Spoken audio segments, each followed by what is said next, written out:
All right, good morning, everybody. Welcome into the Couch Potato Sports Show. It is me, Sonny Clark, the hardest working man in sports radio, as we are here on our Sunday morning tradition that continues on here in our 13th season. At the end of this season, it will be 14 years where we have been doing what we've been doing right here as it is now. Today, week number 8 of the NFL, and lots of things going on in the NFL. Some things that is game going on as we speak, as the Jacksonville Jaguars are in action.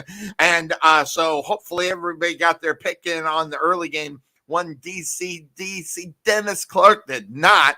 But that being said, where we are right now, the Denver Broncos and the Jaguars up 7-0 with 2:38 left to go there in the first quarter.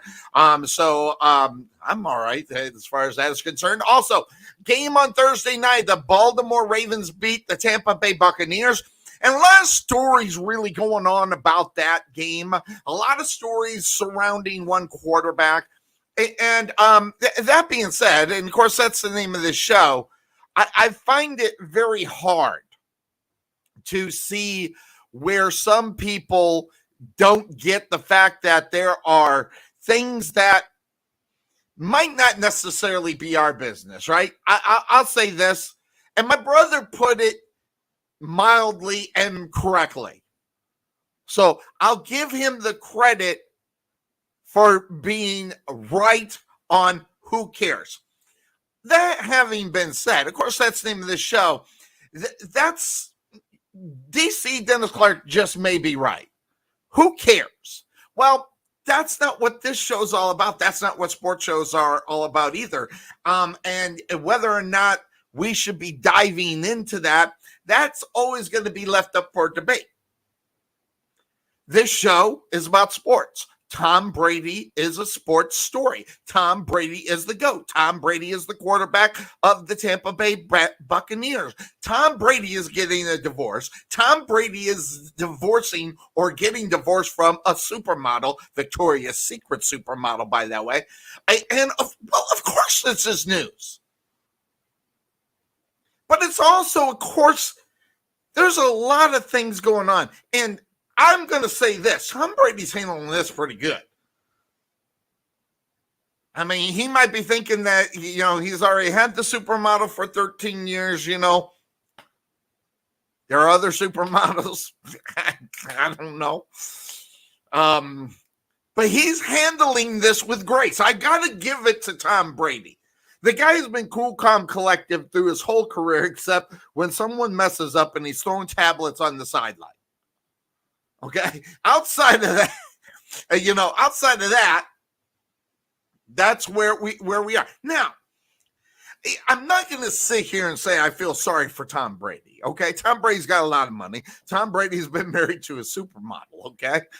Tom Brady doesn't have to work another day in his life. And that is the point. I don't get it. Okay, and by the way, since this has gone down, okay, I've actually been doing a little research. I've been actually doing a lot of reading. And yes, it's about a personal matter outside of what happens between the end zones. Okay, but it is a story.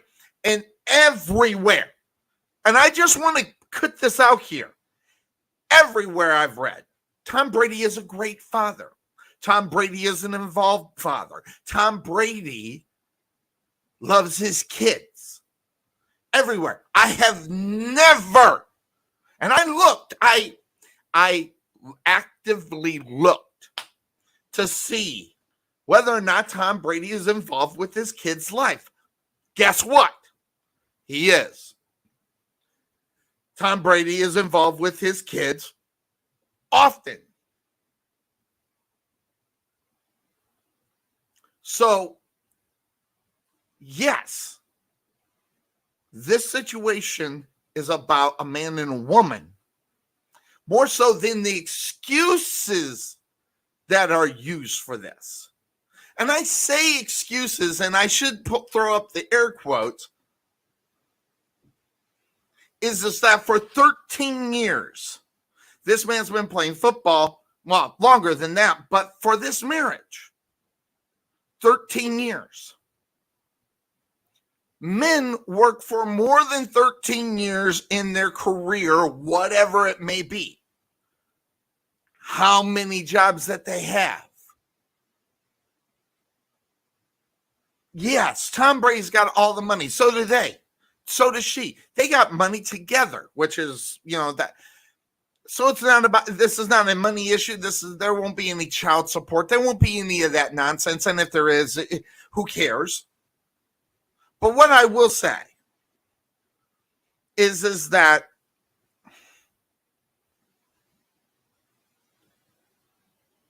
and I know this is going to sound bad when I say it, so I'm trying, I don't know if I'm trying to find my words wisely but she's the one that chose to have kids, and so did he. And she's the one that chose to put her career on hold. Tom didn't, obviously played football. So she wants her time. But it's not like she has not been working throughout this time. So I did the research. This woman is working just as much as Tom Brady.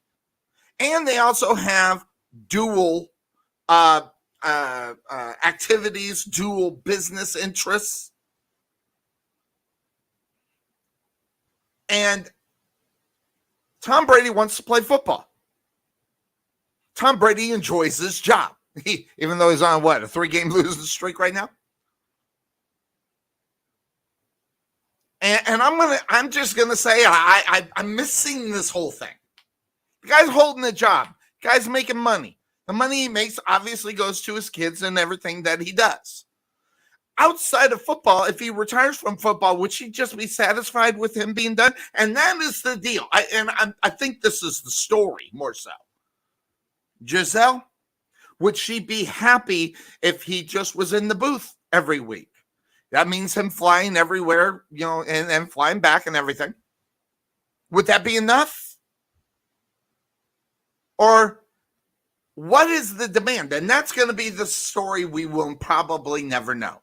And if it comes out, it'll be something later on down the road.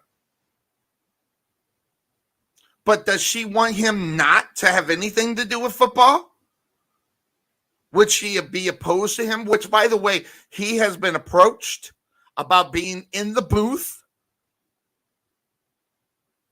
Would she be opposed to that? So there's a lot of the story that we're not getting. We're only getting she wants him to retire from quote unquote football. But what aspects of football? Is it just between the end zones? Or does she mean no in the booth? Because, by the way, I want to hear Tom Brady in the booth. Because and people who do not like Tony Romo in the booth are insane. It's one of the best in the business, I'm telling you right now. This guy gives you a perspective of the sport that comes from being an NFL quarterback that you don't get. Imagine Tom Brady doing this.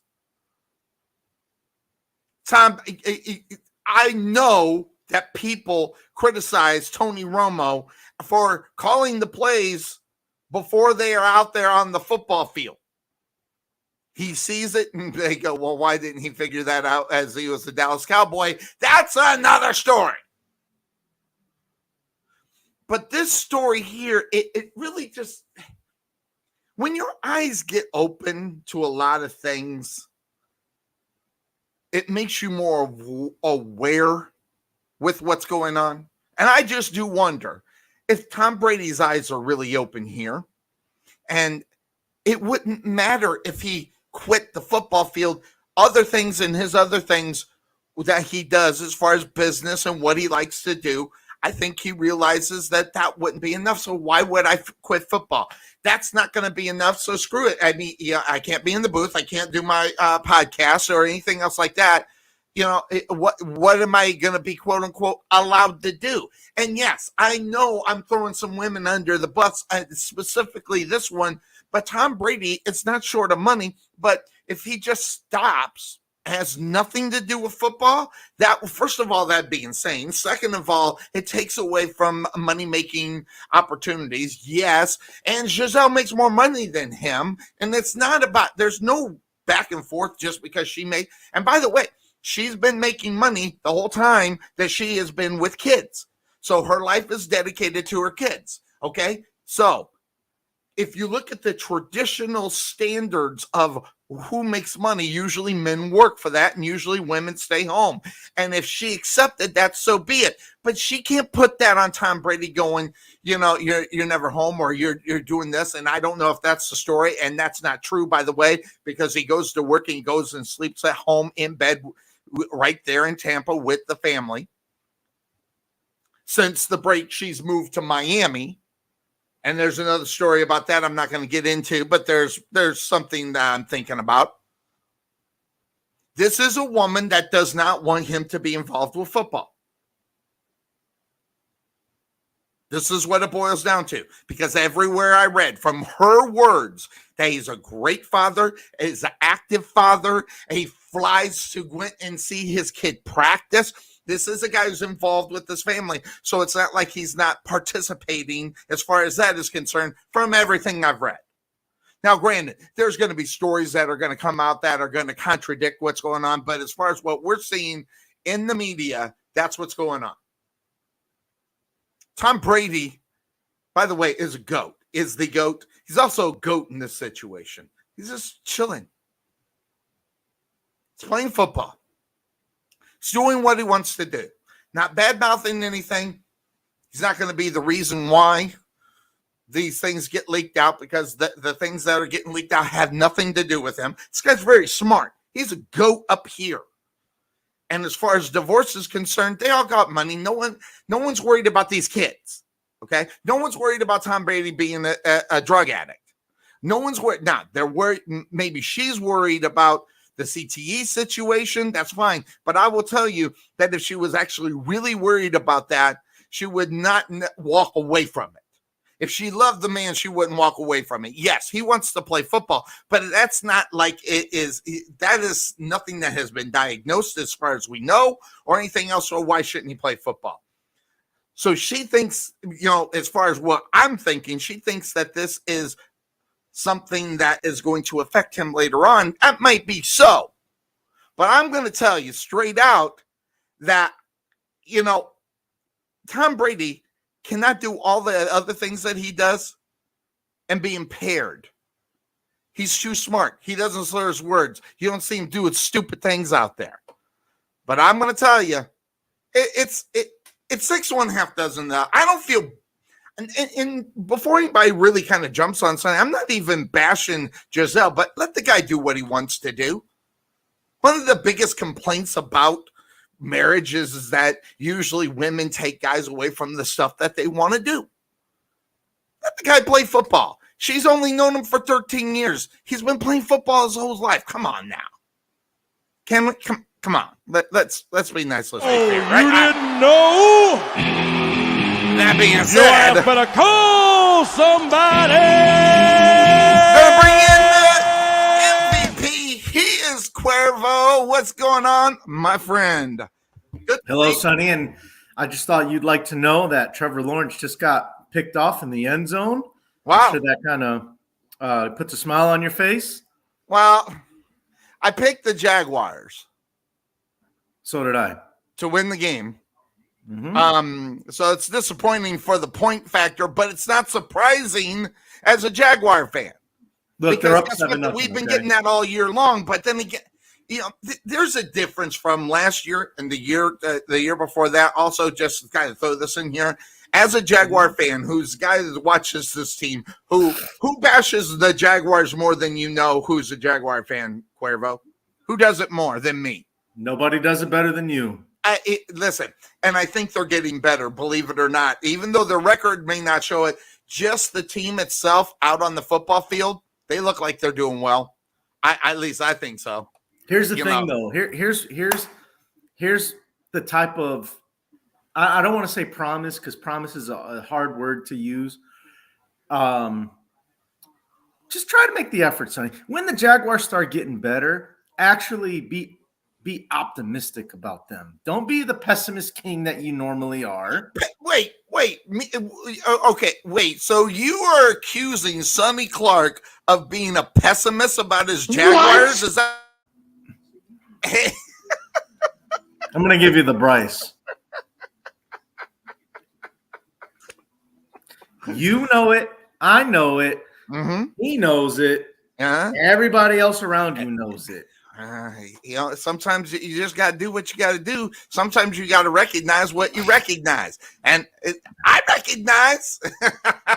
So does Brian Tarvin. Brian Tarvin, thanks for checking in. Appreciate it. And I'm a realist. That's exactly. You see, Tarvin knows exactly what it is. I'm a realist. But anyway, so right now, but they're leading, I think 7-0. At least last I looked, and that's when I came up on it's still 7-0. It's just matter of fact, if I could turn this TV on next to me, I mean, I could probably sit here and watch the damn game. You'll only be able to see it if you find a good website that's streaming the game, or if you have ESPN Plus. Yeah, and or just ESPN in general. So yeah, I think. Well, the game's not. That's what I'm saying. The game's not on regular ESPN. Wait, now oh yeah, it's on Hulu on ESPN Plus. I have it. That's what. Oh, there you go. I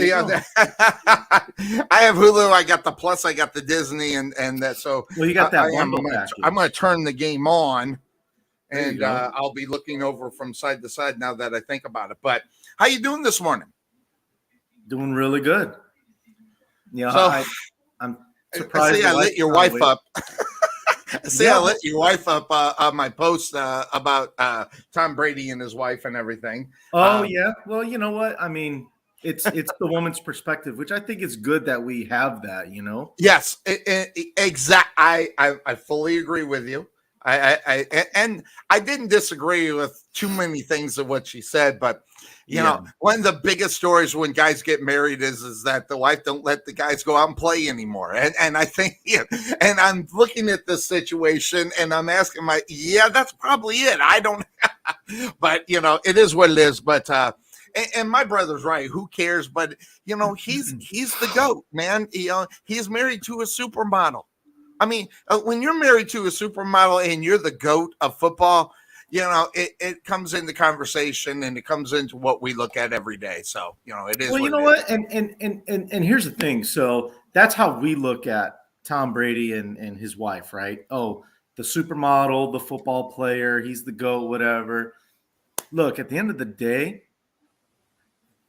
it's still a husband and wife thing. No matter what your status is, no matter how much money you make, no matter what your name is, whether it's Tom Brady or it's Mike Brady, like it doesn't matter. Like you're still a husband to that woman, and she is a wife to that man. So, do I think it was a little extreme to get to make it an ultimatum?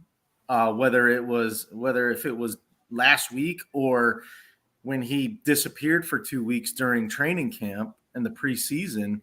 Mm-hmm. Do I think that was a bit much? Yeah. I don't think that was very fair for Tom to be like, so you want me to give up something I've been doing for 22 years, just like that? You want me to just even longer, actually? Yes. Yeah. Well, in professionally. So I mean, he obviously played in college with 25. We'll call it 25 years. That's tough. Yeah. Let me tell you, if anybody knows, I know. Right. What that's like to do something for so long and to have to walk away from it. That's not easy. You know, my situation was a little different, but still, it's like it's a part of Tom's identity, and you're asking him to lose that part of his identity. That's not an easy thing to say or to ask somebody to do. You know what I mean? So as soon as I said Mike Brady, I was like, oh man, I just used the dad from the Brady Bunch. But either way, I mean, it's just not an easy thing to ask. I mean, that's like let's I don't know if anybody's brought this up. Let's reverse the roles. Let's say Tom Brady's already retired playing football, right? Yeah. And she's still modeling. And she's going all over the world, and she's still doing that, by the way. Just let everybody know. It's not like she walked away from the modeling business here. Okay, so what about her? What about her? What about, well, hey, how about you slow down on your, traveling to do modeling? Did Tom ever ask her to do that? Probably not. Probably not. Because he understood, like, hey, that's a part of who you are. And maybe she doesn't quite understand that. Maybe she doesn't see it that way. And, it's down the sideline. All right, I already saw it. You're a couple of seconds behind. I've already saw it. Oh, okay, yeah. I have a streaming app on the Fire Stick, the Amazon Fire Stick that I use. Yep, I know what you're talking about, and gets you all the good stuff. Sonny, I literally get everything. Like, for example, you live in the Dallas-Fort Worth area, right? Yep. Mm-hmm. There's a tab in this app that I use. I can watch the local news in Dallas-Fort Worth if I wanted to, and it's really cool. And you're not paying hardly anything for what you're using there. So no, $20 a month is what I pay. Yeah, something stupid like that. Yeah, I'm thinking about doing it too, but I'm just that cheap. But that's where I am. But by the way, just to let you know, long week for Sonny. Okay, no videos today. But that we don't necessarily need those to go through what we're going to talk about, because that's just what we do. We break it down the way we break it down. We're going to break it down whether we have videos or not. Yeah, we're gonna roll through what's going on, and in the game that's going on now. Right now, as far as the Jaguars are concerned, there was the reason why I picked the Jaguars was for one reason. These two teams are really close at everything they do, Cuervo. Okay? Everything. There's only one difference, and that's coaching. And this is the reason why I picked Jaguars in this game. Has nothing really to do what happens out on this football field. The Jaguars have definitely the better coaching staff. Heck, they're already looking for the axe for the head coach of the Denver Broncos. Yeah. It's been reported everywhere. And you can say whatever you want. I think that gets into the locker room as well. Oh yeah, and it's unfortunate because it definitely affects the way that they're playing on the field. Yep. So with that all said, I don't know what rumor or reports you've been hearing, but they want him gone. They say he's on the hot. He's on the hot seat. Yeah, depending on how this game goes today, which it looks like the Jaguars just kicked a field goal. Yes. So now it's 10-0 Jags. Depending on how this game plays out, I think Hackett might be out after today fairly quickly. And talk about a relationship that went from great, when the whole thing was, thought of and bringing him on to where it is now. The love affair is not there anymore. There's a lot of resentment about him being the coach because of what's going on. And then you add up on the fact the $250 million man, Russell Wilson, he's not even playing today because of injury. Oh, is he playing? I didn't see that part. But missed last week. He was actually questionable for this game, so that's one of the reasons why I didn't necessarily know if it was ripping in there or not. But you got a guy that's taking $250,000 away from you, and you're not getting any results. And especially in the division that they're in a competitive division of football. Say whatever you want about the Chargers and the Chiefs. They're right there on the top. Chargers having their struggles. And then you got that Raiders. They're having their struggle. So I think the whole thing as far as that division of football, it still came down to the top two like I thought it would, which was the Chargers, which was the Chiefs. And, floating being in obscurity are the Raiders as well as the Broncos. Yeah.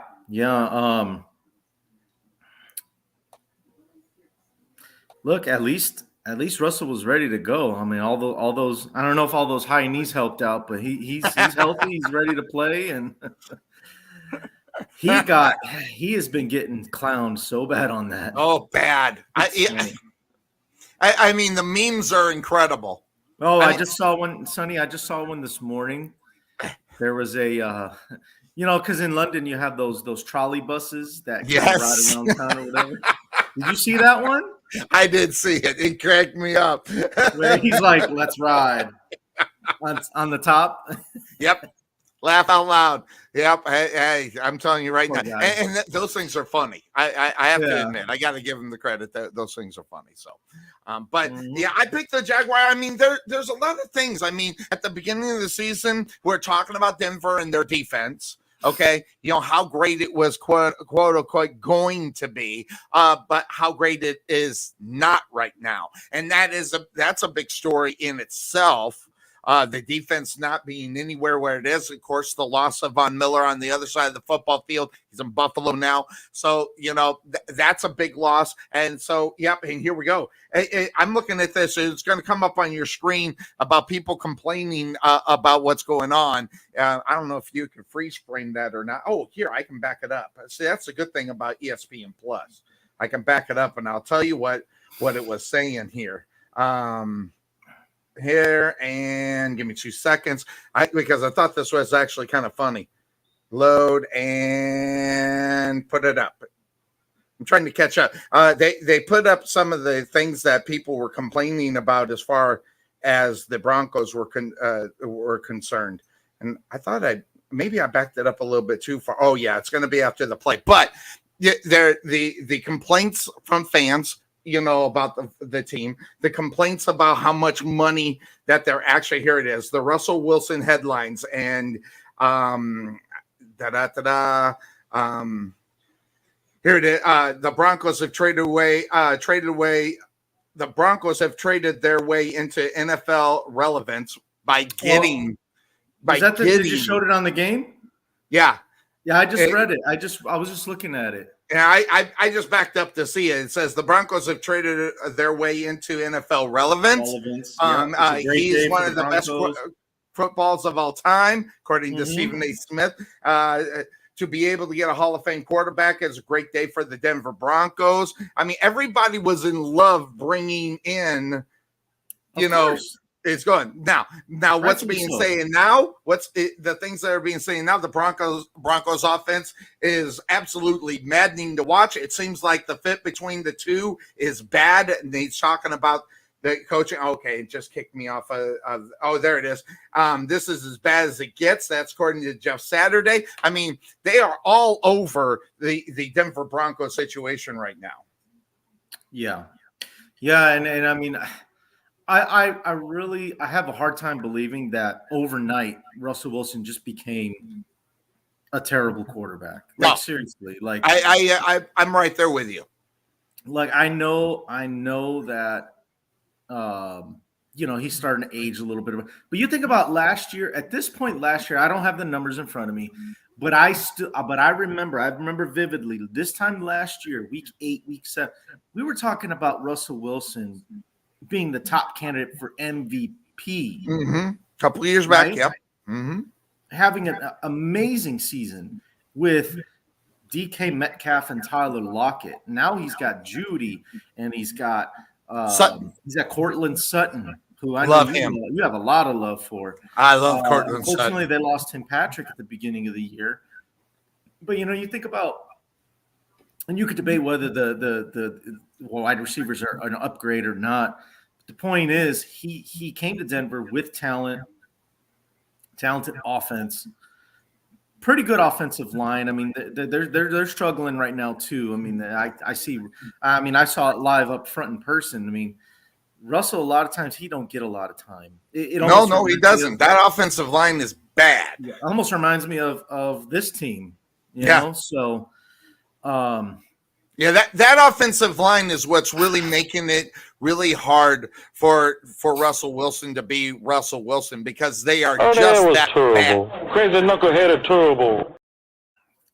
They're terrible. They're really bad. And it don't help that he just had a procedure on his throwing arm. So you got a combination of a lot of things that are going on right there. So, Now, granted, I guess you're going to have to wash this season away. I don't think there's a chance of making the playoffs. They're going to have to go on a run in order to do so. But listen, I don't count Russell Wilson out of going on a run. So in reality, but if that's going to happen, two things have to happen. That offensive line's got to get better, and the defense that has really been kind of non-existent and not showing up here today in this game. They're down 10-0. The Jaguars are running all over them. So you cannot put 100% blame on Russell Wilson, but you're going to have to put at least a third because of the type of money that he's making. It brings more focus to him and his performance. Yeah, I mean, look, the quarterback is an easy scapegoat, Sonny. Yep. When the team is playing bad, it's Trevor Lawrence's fault, Russell Wilson's fault, Justin Fields' fault.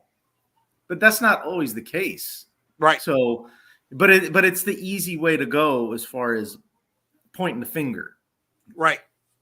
Finger pointing is always easy. But I do give the Broncos one shot to still be a contender and turn this thing around. What, this year? Yeah. Is it because of their schedule? I haven't seen it. Is it because of their schedule? There's only one way that they can do it, and it's what we were just talking about. I think you got to get Hackett out of there. He's just not. I just don't think he's a guy that really focuses on the strengths of that team. Okay.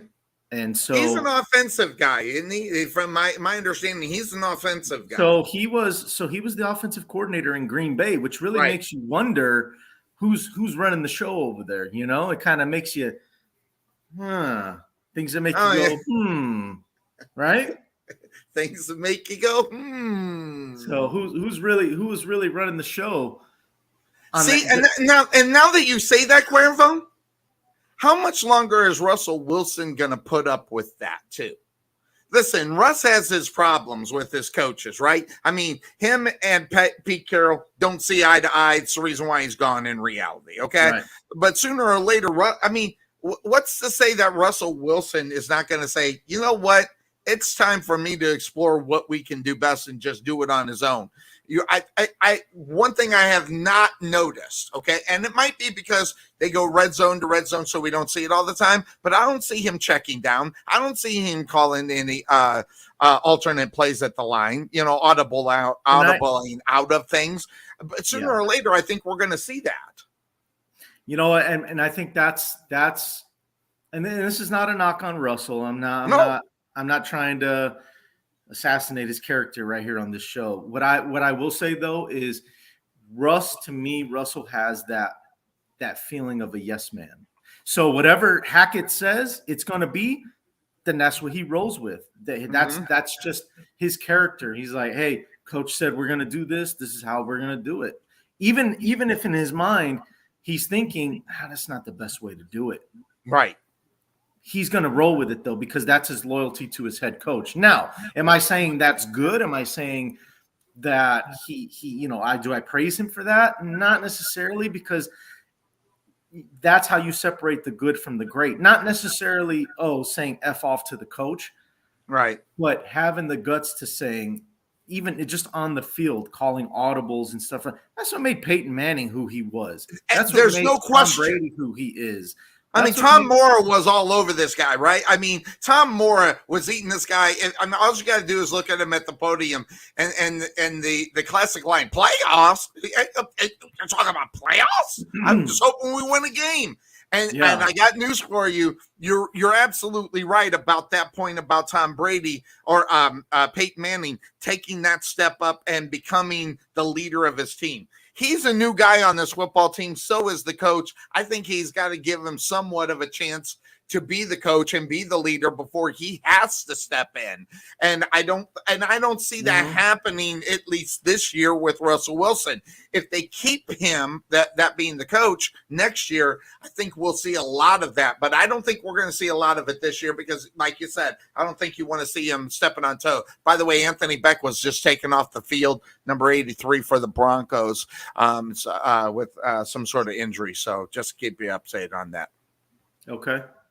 Yeah. I'm a little bit behind, Sonny. Maybe 10 seconds or so. And yeah, Andrew Beck, they tight end. But all right, so we're both on the Jaguars, and I went coaching. That's it. Because they're so evenly matched. Now, another thing that a lot of people don't understand, the Jaguars playing in London, that's home field for them. They've been there 7 times. All right. Now, they haven't had a lot of success, but that's their home field in reality. London has more sales of Jaguar jerseys than any team in the NFL. Just to let you know. I'm not just saying that. I did the research because they spend a lot of time in there. Oh, I believe it. That is huge. So that's kind of interesting up on top of it. Mm-hmm. Yeah, so, no, I fully buy that. I haven't researched it myself, but if I had to guess who it was, I would have said Jacksonville or they pretty much live there. At least one like time a year they make their way over there. So that's kind of good, whether the home team or not. I don't know if I told you, Sonny, but I wanted to take my wife to this game. I wanted to go to London and take her. But she kept talking about Vegas, so I'm like, all right, we'll go to Vegas this time. I think you might have saved some money. Yeah, just a couple bucks. Even though you spent a lot there in Vegas, I think you probably saved a lot. Going. Yeah, but when the schedule came out back in, I think it was May, right away I started looking. I was like, this would be cool. That'd be cool. Go check out a game in another country. Yeah, I think that'd be cool. The Broncos getting back into it. Just let you know they're just scored. And we're waiting on the extra point here. So nice play. That was a nice play. Absolutely. Like a sweep run. They do some good things as well. And following blockers and everything, they do some good things there. So, so they'll probably make the field goal since it's close. And there's the kick. It is good. So it's 10-7. Still just a couple of minutes before halftime that's going on in that game. All right. So that being said, we're both on the Jaguars. Let's take a look at the other games that are going on. Again, folks, I apologize that I do not have the videos going on this. It's just a long week and it takes a long time to do those. So I just didn't get the opportunity. So we're going to go into the first game. You ready, Cuervo? Fire away. All right, there's a 4-point spread on the Carolina Panthers and the Atlanta Falcons that is happening. Atlanta at home. Atlanta right now 3-4. They were looking good before last week. They laid the egg last week. I picked them in the stretch pick in order for them to get, but they're taking on the Panthers. Now the Panthers look like they're Super Bowl contenders after last week of who they beat. So that's kind of interesting when you take a look at that. That being said, when you look at this game, believe it or not, the winner of this game is going to take over first place in the NFC South. So whoever wins will be up on top in this, and whoever would have thunk it, right?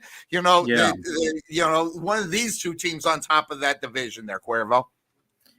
You know what? If you told me that was the case, I would have told you you're crazy. Yep.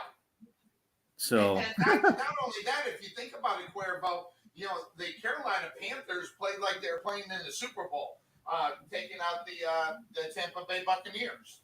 That man, and you know what? Maybe that was their Super Bowl. Maybe that was their way of saying, you know what? Don't write us off just because we traded away McCaffrey and Robbie Anderson, and who knows who's going to get dealt next. Within the next couple of days before the deadline's over. Yep. But it just kind of.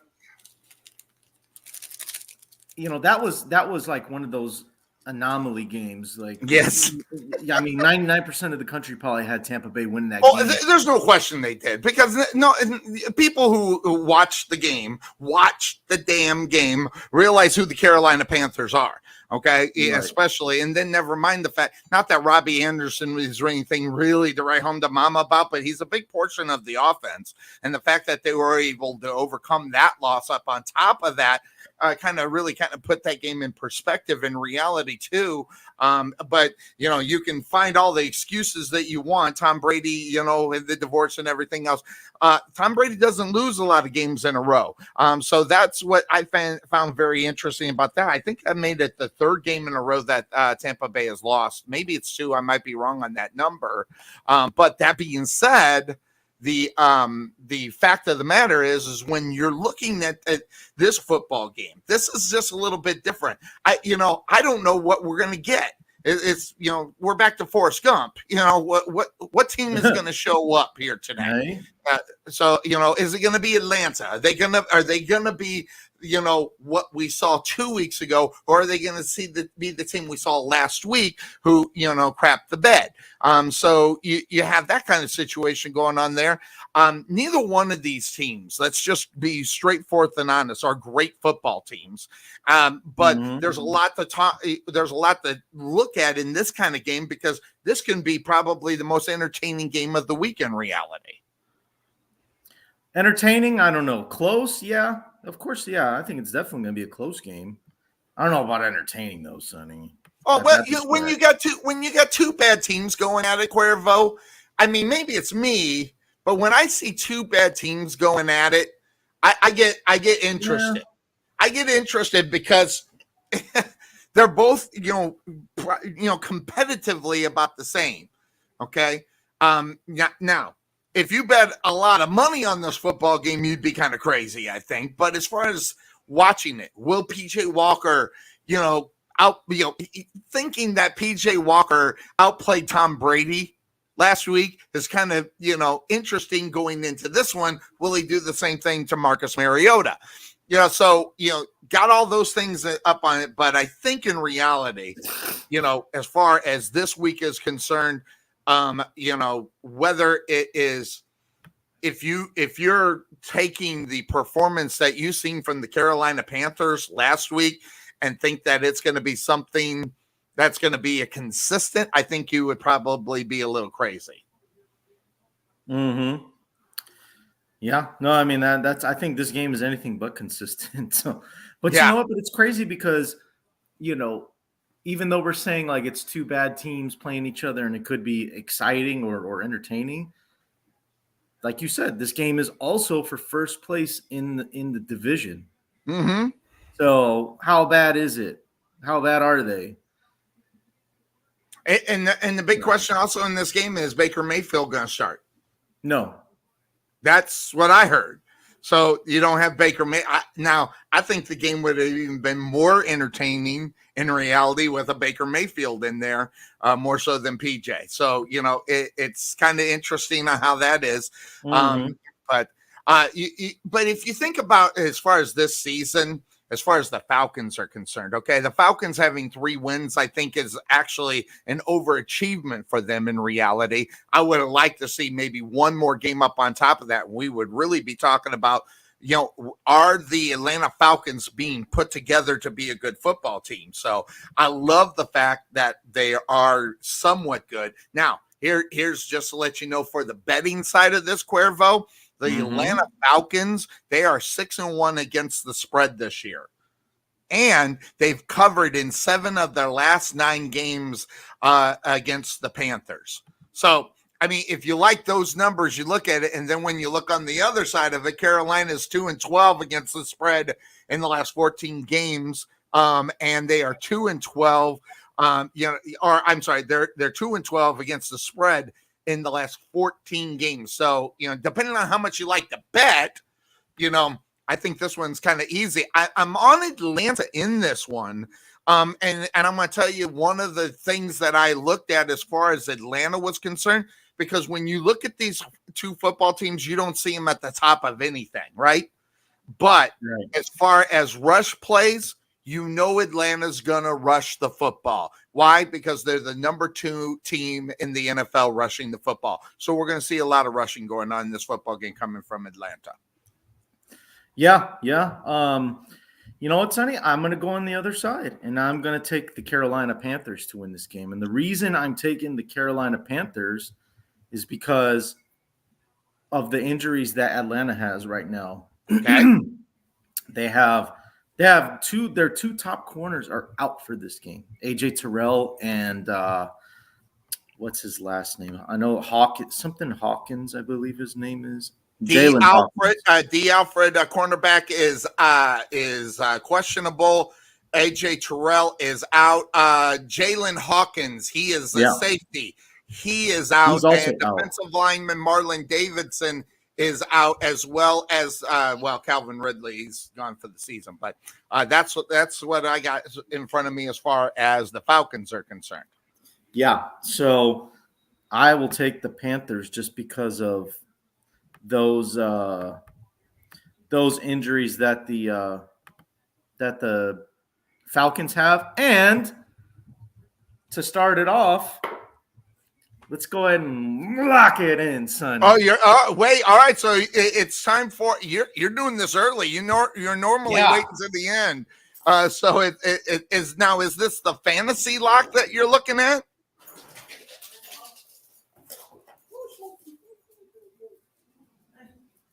Okay, I I think he's doing something, which is kind of scary. Sorry about that, Sonny. I thought you were going to get something to show me. Okay, all right. So now, is this a fantasy lock or is this just a fantasy lock? Fantasy lock coming from Cuervo in this game. What are you looking at as far as that is concerned? Well, I like if you have DJ Moore in your fantasy team, go ahead and put him in. Make sure he's not on the bench. He's gonna have a big day today with those two DBs out. So DJ Moore, Carolina Panthers, get him in there. So watch out for that. I didn't even think about him. He's actually a big portion of their offense. So, not necessarily a bad idea to bring him in. Fantasy lock from Cuervo early in the show. How about that? So that being said, now Cuervo, you're going on the other side. I'm going to Atlanta. You're going the Panthers. Panthers. Wow. Interesting. Hey, you feel pretty good about that win. So that being said, it's time to head over to the Big D, Cuervo. Your team is in action, Cuervo. The Chicago Bears, 3-4, taking on the 5-2 Dallas Cowboys right here in Dallas. I mean, the excitement must be completely crazy because you're sitting here thinking, we got a good performance from our quarterback last week. Maybe not. I don't know. It depends on what you actually saw in reality. But going up against a Dallas football team, which, by the way, people are talking about, which they always do, the Dallas Cowboys being one of the best teams in the NFC. I'm still not buying it yet. I'm not on board as far as that is concerned. But for this game, it's a little bit different as your Chicago Bears, unfortunately, kind of struggling this year. But I think you've come to the conclusion that, sometimes you just have to accept what you're seeing week in and week out from your own football team. And I've come to terms with it. And you know what? I'm cool with it, Sonny, because I just know what this year is. This year, and even with this trade that just went down, and I'm sure you want to talk about that for a minute. That trade happened this week. Yeah, it was on Wednesday, Thursday. Mm-hmm. But the season is. I mean, don't expect much. Any win that the Bears get for the rest of this year is just a bonus. I mean, you can't expect. When you're in full rebuild mode, you can't expect 10 wins. It just doesn't work that way. And if you're forcing the issue, you're doing it wrong. And I think that's what sometimes teams do is they say they're rebuilding, but then they go out and they sign these big name free agents and stuff like that. And it doesn't work out for you, because that's not how you rebuild, whether it's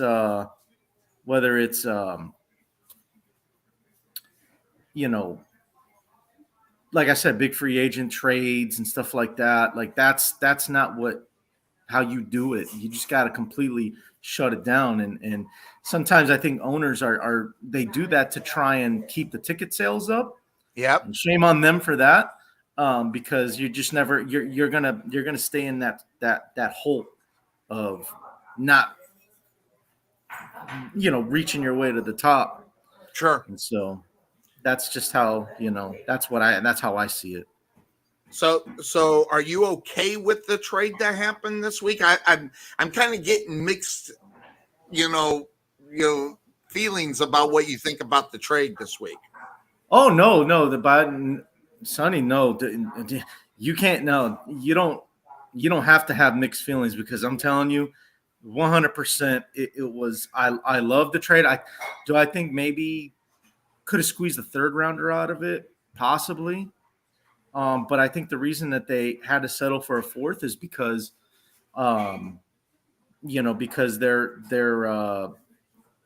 still taking the salary of Robert Quinn this season. They're still paying $7.2 million, I think it is, something like that, and the Eagles are going to pay the other $700,000. So they're basically paying. They traded for top pass rusher, only paying him $700,000, and only gave up a fourth round pick. So, I think it was a win on both sides as far as how that trade went down. I think the Eagles, they're a team that has rebuilt and they have the means to go out and get veteran guys like this to try and win a championship. Whereas the Bears, they're in full rebuild. We need to build assets, and Right. There's no better asset than draft picks. So yeah, I'm good with the trade. So, but one of the things that I was thinking about, so Roquan Smith on the other side, okay. Mm-hmm. My understanding of what I thought I heard is this guy wanted out of Chicago a long time ago. Okay, he wanted out, right? Yeah, you're talking about Roquan Smith. That was that whole, holding out. He was trying to be his own agent. He wanted to get the extension and all that stuff. And I think Ryan Poles, the GM, was like, "Look, let's see how you do this year, and then we'll talk extension later." Well, interestingly enough, when you say that, Cuervo, because he's been balling ever since this whole thing went on. 78 tackles, by the way, just to let you know. Okay. And he's had 8+ tackles in all 7 games.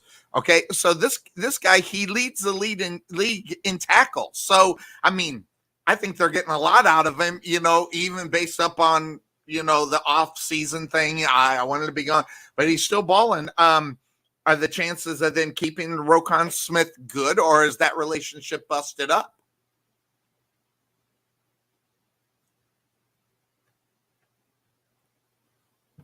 No, I think it's still salvageable, Sonny. I know things went the way it did in the beginning of the year and whatnot, but I think that you can still,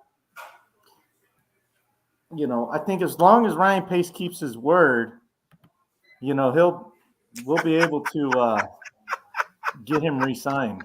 Is that real or is that a camera thing? No, so it's a mask. You're gonna scare the kids. I like it. This is good. I already scared the dogs the other night. Got it. They were terrified. The big dog ran through the screen door in the back to the backyard. So, all right. Now that being said, we're on the Chicago Bears, Dallas Cowboys. Micah Parsons, super bad, by the way, right? This guy is making his way around. Right now, 20 sacks in by week 7. This guy is finding a way to the quarterback. By the way, just to let you know, the 20 sacks in week 7, in his 23rd career game, that ties him for the 3rd fewest games to get the 20 sacks since it became an official stat since 1982. I read that one, and so I put that on my notes and to the side. I thought that was kind of good. But you're talking about a guy that knows how to get to the quarterback. Even, last week against, or was it last week or the week before when they played the Eagles, he was still getting there. He didn't get the actual sacks, but he was still getting to the quarterback, putting pressure on the quarterback. That's a big thing. And I think he might have his way today because, man, the Chicago Bear offense cannot stop me. Never mind Micah Parsons. Yeah, well, I think the Bears are going to have a lot of fun trying to stop Micah Parsons, and it's going to involve a lot of double tight end sets and chipping with the fullback and, all those other little things that that offenses do to keep guys like that out of the equation. So, that's I just want to see them actually execute that. You have to take him out.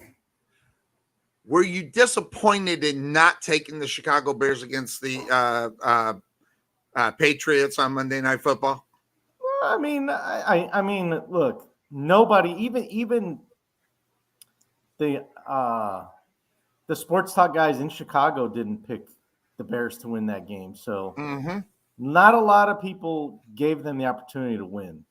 Yep. So that's why I'm saying, like, even though they won that game on Monday, that's a bonus, Sonny. Yep. Would I have been pissed off and throwing stuff if they lost? No, because I mean, it wasn't expected. That is, believe it or not, that 33 points that they scored, or 32, whatever it was, that is the highest scoring game that they've had this year. Yep. That's the highest offensive output that the Bears have given out this year. And so that's why, that's the thing I'm happier about. Even if they would have lost the game 40-33, right? Yes. I'd have been happy about the fact that the offense put up 33 points. Now I'd have been mad that the defense gave up so much, but yes, that's the biggest concern in Chicago is the offense, the lack of it. Now I know the defense can do better. I know the defense can play, but that offense is going to be what makes or breaks the Bears in the future. It's kind of a thing when you take a look at when Chicago lost on Thursday Night Football against the Commanders 2 weeks ago, then come back, have a big game against the Patriots. That's always, it's the life is a box of chocolates. Now, when you look at the Cowboys, they get Dak Prescott back, and that actually turned out really well for them, against last week against the Lions. But it is the Lions. But they did a lot of things in that game. In reality, that Dak Prescott didn't have to be perfect in that game. They got 2 defensive turnovers. That was huge because that's just what the Dallas Cowboys are. They're able to find a way of getting the ball on the other side, whether it is, a turnover here or a interception here or there. They've been getting them, but the Dallas Cowboys are still giving up a lot of yards, and that's one of the things when I look at these games. Now, granted, I haven't lost my mind. Okay, well, okay, some people would say I have, but I still understand what's going on as far as the Dallas Cowboys are concerned and what they are doing as of right now in the red zone. Okay. They score 42.9% of the time, almost 43%, and that's good enough for 5th in the NFL. That's the stat for the stat of the day for the Cowboys. But on the other side of that, okay, when you look at Chicago Bears, they're 1st in rushing yards. Okay, so what's going to end up happening here? I still think that the Dallas Cowboys are going to be able to stop that run, but you got to do it. I mean, so I think they'll be able to stop the run. I don't think the Fields is going to be a big part of this game passing the football. The only way I see them winning is them being able to get Justin Field out there and running the football along with the 2-headed monster in the backfield with them, whether it was Montgomery or the other young cat, I forget his name. Khalil Herbert. Yeah, I like him, by the way. I think he's the future. And by the way, I think Montgomery might not be a Chicago Bear next year in reality. I think they're going to like him that much. So if you like Montgomery and you want to get a Montgomery Chicago Bear jersey, you better go get it now because I don't think he's going to be a Bear next year. He can always, and there's rumors that he may be dealt in the next couple days. Mm-hmm. I don't think we'll get much for him though, because he's going to be a free agent at the end of the year. Yes. But look, even if you get a 5th rounder for him, hey, at least you get something. Right. I think that's why Robert Quinn, that the Bears made the deal that they made too, is because there's a good chance that he was going to get cut at the end of the season. Exactly. And they got something for him. So they got something for him. and he's off the books after this season. So Right. huge Now, win. how about Roquan Smith? How much are you going to have to give up to keep him? I think they're going to have to give up a lot of money to keep him. Well, you know what? Here's the thing. What's the market for an outside linebacker? That's the question. And then you look at and you compare, where does he stack up among the highest paid outside linebackers? Is he better? Is he level with them? Is he just a little bit below their performance? And so that's, he's looking at, comparable money, to a guy like a Shaq Leonard or a Fred Warner in San Francisco. Will they pay it then? All right. So you got the comparisons. Will they pay it? My instinct tells me no. Right. But at the same time, Bears got a lot of money to spend this offseason. They're going to have over $100 million. So you think you throw him an extra couple of million, might be able to keep him? I think if Poles can convince him to sign for 18 and a half or 19, then I think that's a fair deal. Okay. Because that's what Leonard's getting right now. And honestly, would I take Leonard over Roquan Smith right now? No. Right. And the reason for that is because Leonard hasn't really played this year. He's been hurt. Yep. I want a guy that's healthy on the field making plays. And that's what Roquan's doing right now. Now, that being said, I think the guy you need to focus on more is Fred Warner in San Francisco. And you look at that comparison. That's the one that kind of – that one's going to set the bar, right, Cuervo? Right. And so – but I know how Ryan Poles thinks. And his thought is, hey, if there's another guy available that's just as productive for half the price, he's going to go that route. Because at the end of the day, it is a business. And that's going to be tough for Bears fans that's a tough pill to swallow. But you got to keep in mind, like, it's not, his job is not to, win the hearts and minds of us Bear fans. It's to build a championship team. And if that means it's without Roquan Smith, then I'm good with it. I love Roquan. I love Roquan. Don't get me wrong. This wolf right here. Roquan Smith. But you know what? If he's too expensive, then you got to walk. You got to let him walk. Is it fair of the comparison of your quarterback, Jalen Hurts, to Jalen Hurts? Is Justin Fields, comparison on what he can be like, is that fair? I think it's a fair comparison because you look at where Hurts was at last year. That's where Fields is right now. That's why I was wondering.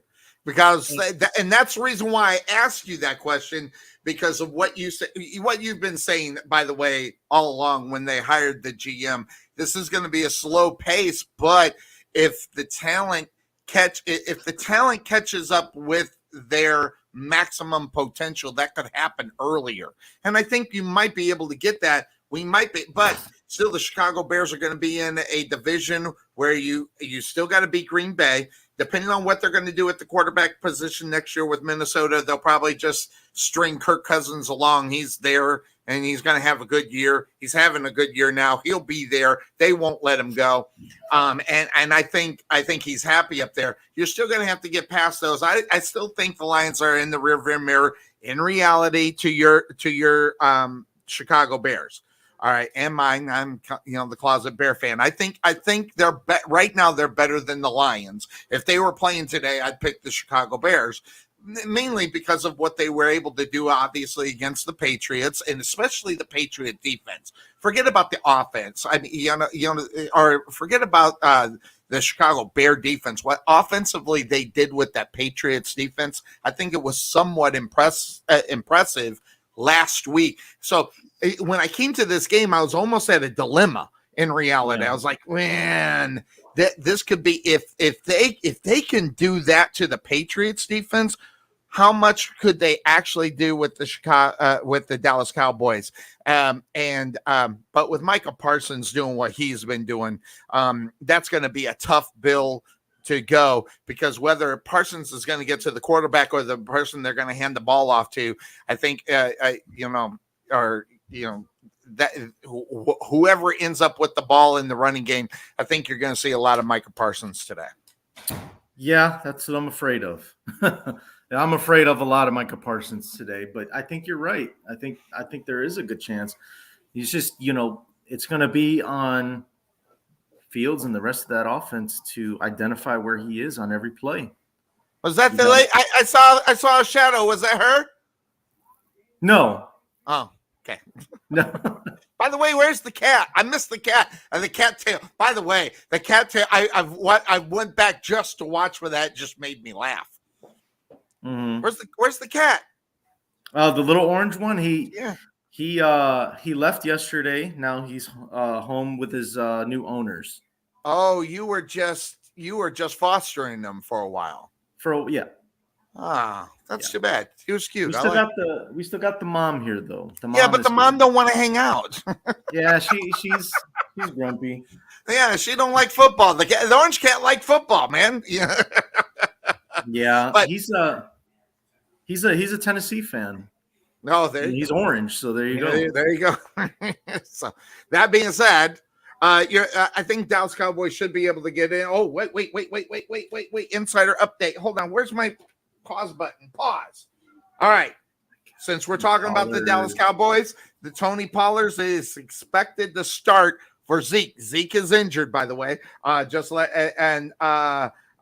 Willis is going to start because of Tannehill's ankle, and DK Metcalf plans on playing after a knee injury last week. Those are just some insider stuff that is going on. But in this game, Cuervo, when you're looking at injuries, let's look at the injuries. The Chicago Bears, in good, bad, or indifferent. Larry Broom, he's out. He's in the concussion protocol. Jonathan, he is out. Defensive lineman, just a game day inactivity. He's not necessarily a starter, so he's not there. Tight end Jake Tongues, he is out. He's got inactive as well. And then out is Lamar Jackson, defensive back for your Chicago Bears, and then wide receiver Isaiah Cutler. Not too many, guys that are impact players are going to be out because of injury because of the Bears. For the Bears. Yeah, I mean, a couple offensive linemen are down. Like you said, Larry Borum, Lucas Patrick, the center, he went down. But yeah, I mean, the injury report's pretty thin from what it looks like. Yep. Which means Jalen Johnson will be in, which is good. We definitely need him. Right. That's our number one corner right now. And then who's some of the other guys that have been battling injuries? I know that running back wise, I think we're good. Yep. Wide receiver wise, we're healthy. It's just those couple offensive linemen that worry me because we need all the help we can get on the offensive line. Now, the Dallas Cowboys look like, their injury reports got many on there, but most of them are questionable or probable. Only one out, really. Devin Harper, the linebacker, he's got the Achilles. He's probably going to be out for the rest of the season. Not probably, is going to be out for the rest of the season. But everybody else, except Ezekiel Elliott, they have him as doubtful, but that report right there just superseded that. It's going to be out. So we're going to see a lot of Pollard, which, by the way, I'm a fan of. I've talked about it before. Keep Pollard between the 20s and then bring Zeke in the red zone and get him into the end zone, I think is the right way to play the running back position for the Dallas Cowboys. But with Zeke not being in, Pollard's going to hold on to it. I don't think that's much of a loss in reality for the Cowboys. As far as not having Zeke in the lineup, I'm all over the Chicago Bears or the Cowboys. Are you on the Cowboys or are you going to be on the Bears? Which one? In other words, which one did you click? I clicked the star. God, I it just every time I talk about them winning makes me puke. And the only thing that doesn't make me actually hurl is I got some love for Dak Prescott. I hope that guy, for his sake, I hope they're successful. And that takes me to my fantasy lock today. It is Tony Pollard. I think this guy is going to have a big opportunity today to get out there and get lots of yards today. So if you have Pollard in the back, just zip him right into the front and have him one of your start. I think he's going to have a big day. I got him at 100. I got him at 100 yards and 2 touchdowns today. That's pretty good for you. Wow! So the slap in the face to my defense, my guys' defense. Hey. But we'll revisit this one. Yeah, we'll see. We'll have the chat board open all during the game. Hopefully, I don't fall asleep. Funny thing is, I was thinking about doing the show, and it was like 6:00, and I'm like, am I gonna make it through the show? And then all of a sudden, I started drinking coffee. So here we are. So that being said, I am on the Dallas Cowboys. So is Cuervo. He went ahead and pulled the trigger on that one. So that leads us into another game today. And obviously, you see, I'm waiting on maybe in case Bryce makes it on today. I don't know. So hopefully he can. But we're going to hold off on him. Jim, I haven't heard from him. He usually lets me know if he's going to make it. But I know he's been sick. It's a sick time of the year. I got a lot of friends who are actually sick right now. The change in the weather. Yeah, it's killing everybody. So that'll take us to the 4-3 Miami Dolphins at the 1-5 Detroit Lions. But the record isn't much different for the Lions as they were last year. But they got their first win faster this year.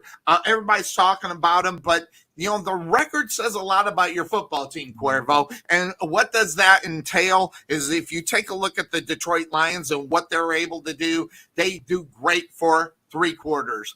The change from $1 is not 75 cents. Okay. You need all 4 of those quarters. And right now, that's just not what you're getting with the Detroit Lions.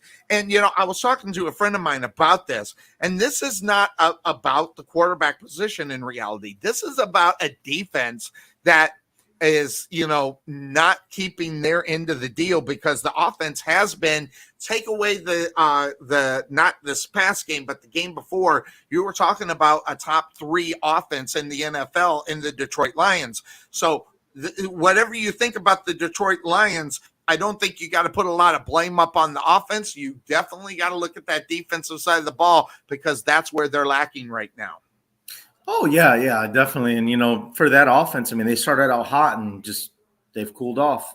It just gets cooler and cooler every week. So, Now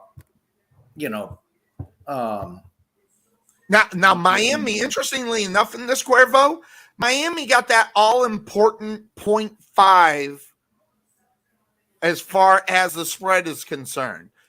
3.5 they're giving to the Detroit Lions. So they got that all-important over the hump half point, which in this game, I think you are obviously going to see a close game, and mainly because, and this is not a knock on Tua, but he's still coming off injury, slowly getting back into it. So a guy like Tua, you don't expect for him to just pop back into it and be the guy, okay? You can't necessarily expect that from Tua in reality. So he's got a game up underneath his belt. I think he might even have a really good game, especially when in that 4th quarter, and especially if they're behind. So there's a lot of things that we can take a look at as far as this football game is concerned. The Detroit Lions have their problems defensively. Offensively, I think that they could probably score some points today against the Miami Dolphins, or Cuervo. Yeah, I actually think that Miami's going to have their way today. There's a lot of key injuries for the Dolphins, or for the for the Lions today, to include guys like Mike Hughes, the corner, Matt Nelson at tackle, offensive tackle, Melifonwu, he's out with an ankle injury. DeAndre Swift is questionable as he's been all season. He's killing my fantasy team right now, my other fantasy team.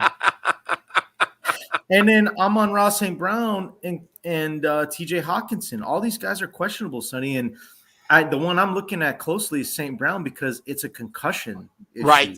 So I don't think he's going to play today, Cuervo. I think he's actually out. What is how do you spell his last name? I see it as questionable, but maybe you have a more accurate St. Brown, right? Yeah, St. Brown. He is questionable. So, and that is actually listed of this morning. So he is questionable for the game. St. Brown, killing you. That was your pick in the dark in reality, grabbing him up, right? Yeah, well, he was my fantasy lock a few weeks ago, and then they went up and put a goose egg against the Patriots. So I was like, maybe that you just gave him bad luck there, Cuervo. Yeah, I really know what I'm talking about. So right. Anyway, well, we'll see. Maybe DJ Moore will redeem me today. There you go. So that being said, take a look at that. I don't know what Miami is all about. Okay, in reality, I don't know if they're a full team. I don't know if the relationship in reality with Tua and Hill is really as great as it's publicly being made, because we know. Because what do we say? We know who Tyreek Hill is, Janae. This is a guy that wants the ball, right? This guy thinks that every play it should be going to him. He makes the big deal on this football team.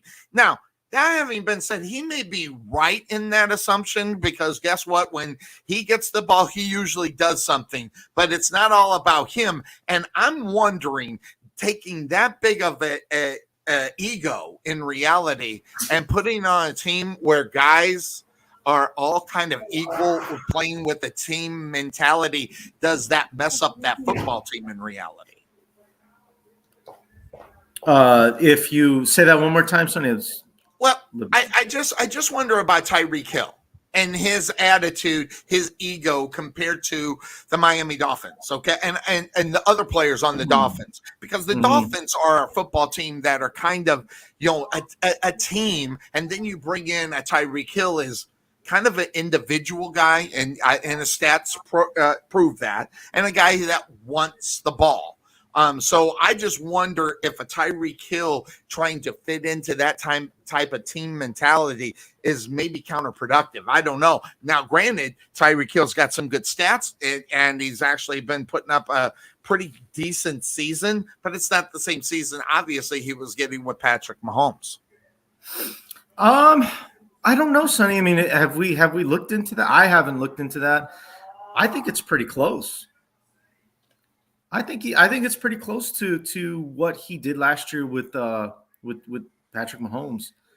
Well, I'll give you an idea where he is at in reality. Where is that? Here we go. 57 receptions, 773 yards. Here's the difference, though. Only 2 touchdowns. Okay, well then that's where he's lacking, is the end zone. Yeah, well, yeah, and that's where his impact was. Because if you take a look at what Patrick Mahomes did to him, especially from the 30 yards in, if you don't have Tyreek Hill on your mind, you were probably getting burned by Tyreek Hill. Now, either that or they're focusing so much on who he is, that being Tyreek Hill, they're just shutting him down in that red zone and within the 30 yards in.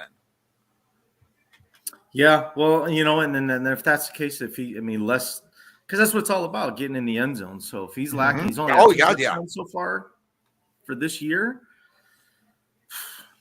Well, you got to remember too, Tua was out for 3 games. That too. He comes back last week. That too. Miami only put up 16 points. I definitely think they're going to put up a lot more today. Look for somewhere in the 30s for the Dolphins today. Yes, especially given the injuries that the Detroit Lions have, and so I think they'll be right back on track. And this isn't slapping the table, but I do see Tyreek Hill getting in the end zone today. So, hey, the birds are singing. Bird is the word right now. I love it, bird. You know what? I don't care if they mute it. I'm gonna have to get that. I'm gonna have to get that. Bird's the word. I got to get that on there. So Whenever she starts chirping, you play it. yeah, exactly. Yes, exactly. That's so something to think about. Now, that being said, as far as where Tyreek Hill and everything is concerned, I don't know, outside of Tyreek Hill, this is not a football team that, in reality is doing a lot. But again, as you said, not having Tua in the lineup for 3 weeks is a big deal in reality. And the fact that they don't have much of a running game in reality. Raheem Morse right now is only averaging 79 yards a game, about 5 yards a carry. But the only problem with that is those are empty yards in reality. A lot of those yards are being when they're behind in the game and it's not matter, or the game is over. But Jared Goff, okay, this guy, I'm just gonna say it. He's actually looked pretty good this year. So the question is if you take a look at where he's at, he's got 10 touchdowns this year, to 2 interceptions. I think that's the stat. I'm going off my brain. I might be wrong, but say whatever you want. I think the game is going to be close. Obviously, getting that big half point from Vegas is saying a lot in reality. So they're saying it's going to be a field goal game in reality, but I think it's just all going to fall up on Miami. Yeah. Yeah. And, look, the injury report for the Dolphins is long too. Good Lord. Oh, yeah. Oh, yes. You got Xavier Howard, who's questionable with that groin injury. Groin injury. You got Morstead. Oh, that's their punter. Never mind. Charles Harris also, by the way, has got the groin injury. Yeah. Yeah, there's a couple of groin on the other side for the Lions anyway. So, but I think that the injuries to the Lions are bigger than the ones to the Miami Dolphins. So, it's just, for me, it's simple math, and I think that the bigger losses are for the Detroit Lions. So, give me the Miami Dolphins. Yeah, the only thing I'm looking at as far as the Lions are the Dolphins are concerned. Waddle's still with that shoulder injury. He's questionable, but he's been playing for the last 3 weeks. So I don't think that's unless there was any kind of more things that are going on that. But Byron Jones, cornerback, he is out with the Achilles. Of course, he's been out for a little bit. And River Craycraft, wide receiver, we don't know much about him in reality. He is out for the game as well. So you're right about the thing. So I'm going Miami in this one. I think it should be an interesting game, though. I think we'll see a lot of that in red zone because I think both these teams are capable of scoring 30 points. So I don't know what the over and under is in this game, but I think I think they'll score 60. So if that over and under is around 48-50, I think you could go ahead and take the over in reality. Whoa, hold on. Oh, you got something juicy here, son. You said over under is 50? No. I'm saying the over and under is 50. I think both these teams are capable of scoring 30 points apiece. So I got it at 60. I don't know what I don't know. It is 52, sir. That tells you they think they're going to score. I think I'd probably take a little swing at the over because I think both of them can score 30 points and end up getting up over on that. See that happening? Yeah, I definitely see that happening. Interesting stuff is there. So Miami Dolphins get that all important half point. It makes a big difference when you hit the football field and when you're thinking about who's going to play. By the way, the Dolphins, for you gambling guys, the Dolphins are 12-4, against the spread. So, mark that. They're 1-4 against the spread in their last 5. So I apologize about that.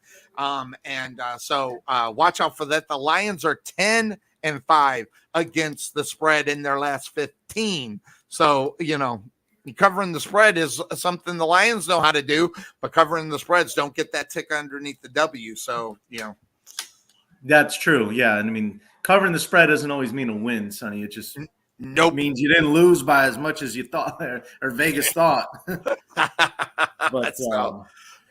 I definitely think Miami's going to cover today, though.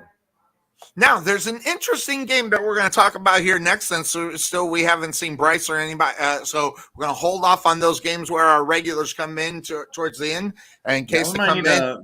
might need to go in a little bit of rapid fire here, Sonny. It's already Wow, it's 90 since what? minutes.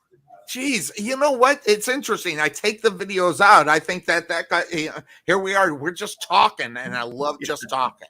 So Yeah, all right, it happens. so all right, so rapid fire. All right, so and that being said, then that's going to take us to the next game. In reality, the Arizona Cardinals, the 3-4 Arizona Cardinals, they get Hopkins back, but that's not the reason why they won last week. It's because of their new quarterback, Andy Dalton. I'm sorry, the interceptions from Andy Dalton last week it made it a pretty good day. Kyler Murray, is he the guy that we're expecting to be?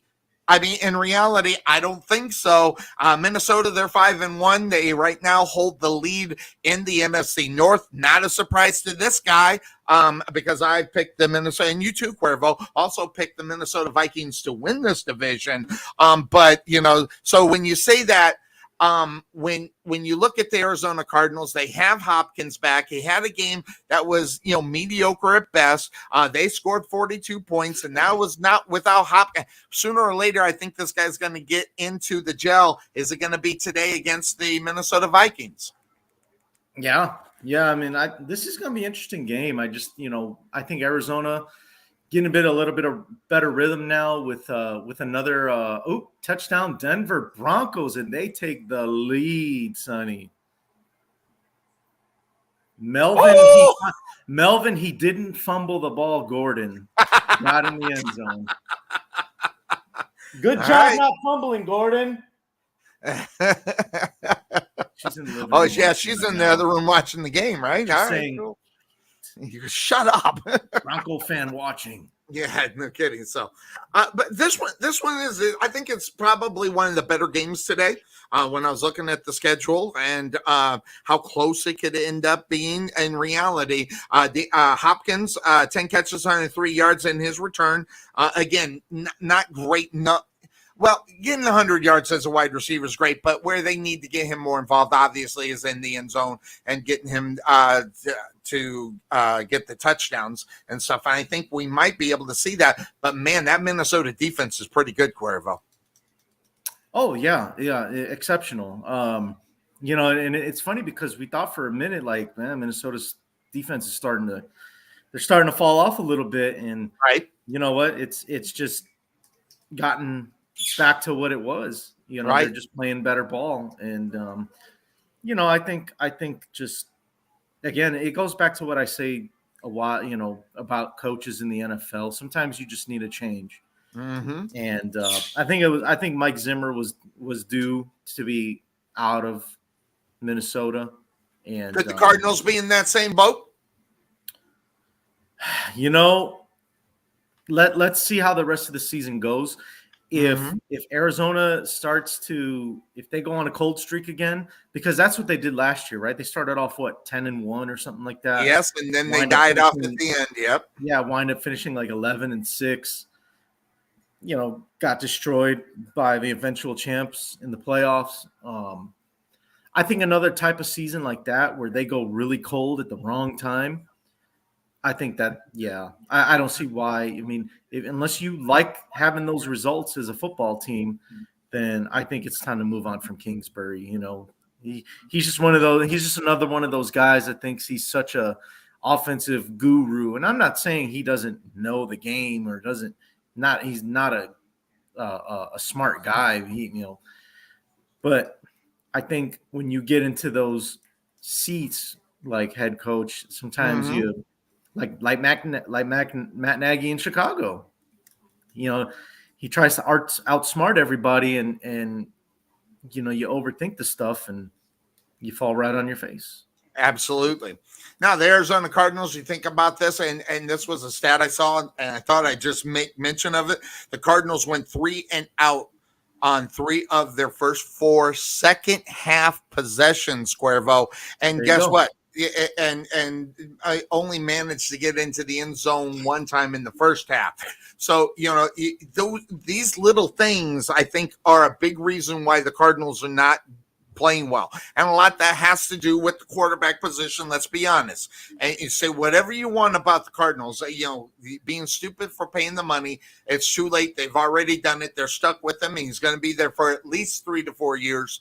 So you are now, married to Kyler Murray being who he is. And even with the 110 yards and 10 receptions last week from D-Hop, D-Hop's got to be more involved. And he still caught 10 balls. So look out for that. Now, just another thing as far as the Cardinals, they had 2 pick sixes last week. So that's another thing. That defense from the Arizona Cardinals is pretty good.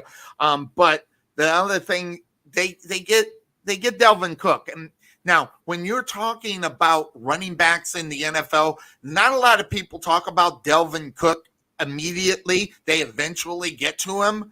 But this is a guy that I think he gets overshadowed. He's averaging 110 yards a game this season. And just to let everybody know, that's third amongst active players. So just to keep that in mind. But the problem is I think he needs to be more involved as far as the offense is concerned when they get down to the red zone. Now, granted, they got the weapons on the outside, Cuervo, right? I mean, you got Thean, you got what's his name, Jefferson. You got these guys where you want to throw the ball. I think they need to get him more involved when they get down into the red zone, because if I'm not mistaken, he only has 2 or 3 touchdowns rushing the ball this season. Dalvin Cook, I think he's got maybe 4 touchdowns. I'll find that out real quick, but let's just say, in Tennessee, you got O. Henry. I call him O. Henry now, by the way, just because I like it. He gets in there, and he does. He only if Henry's running the football and they're in the red zone, you know who's getting the ball. Now, this is good, bad, or indifferent in reality for Dalvin Cook. And again, he only has 4 touchdowns up on the season rushing the football. So there you go. Yeah, there you go. So, but I'm on Minnesota in this one, Cuervo. Are you going on the other side? Yeah, I don't know how you don't take the Vikings. They're at home. I mean, and who's going to stop Justin Jefferson? Who's going to stop Dalvin Cook? Yeah, because they don't have their guys in the backfield for on the other side. So there you go.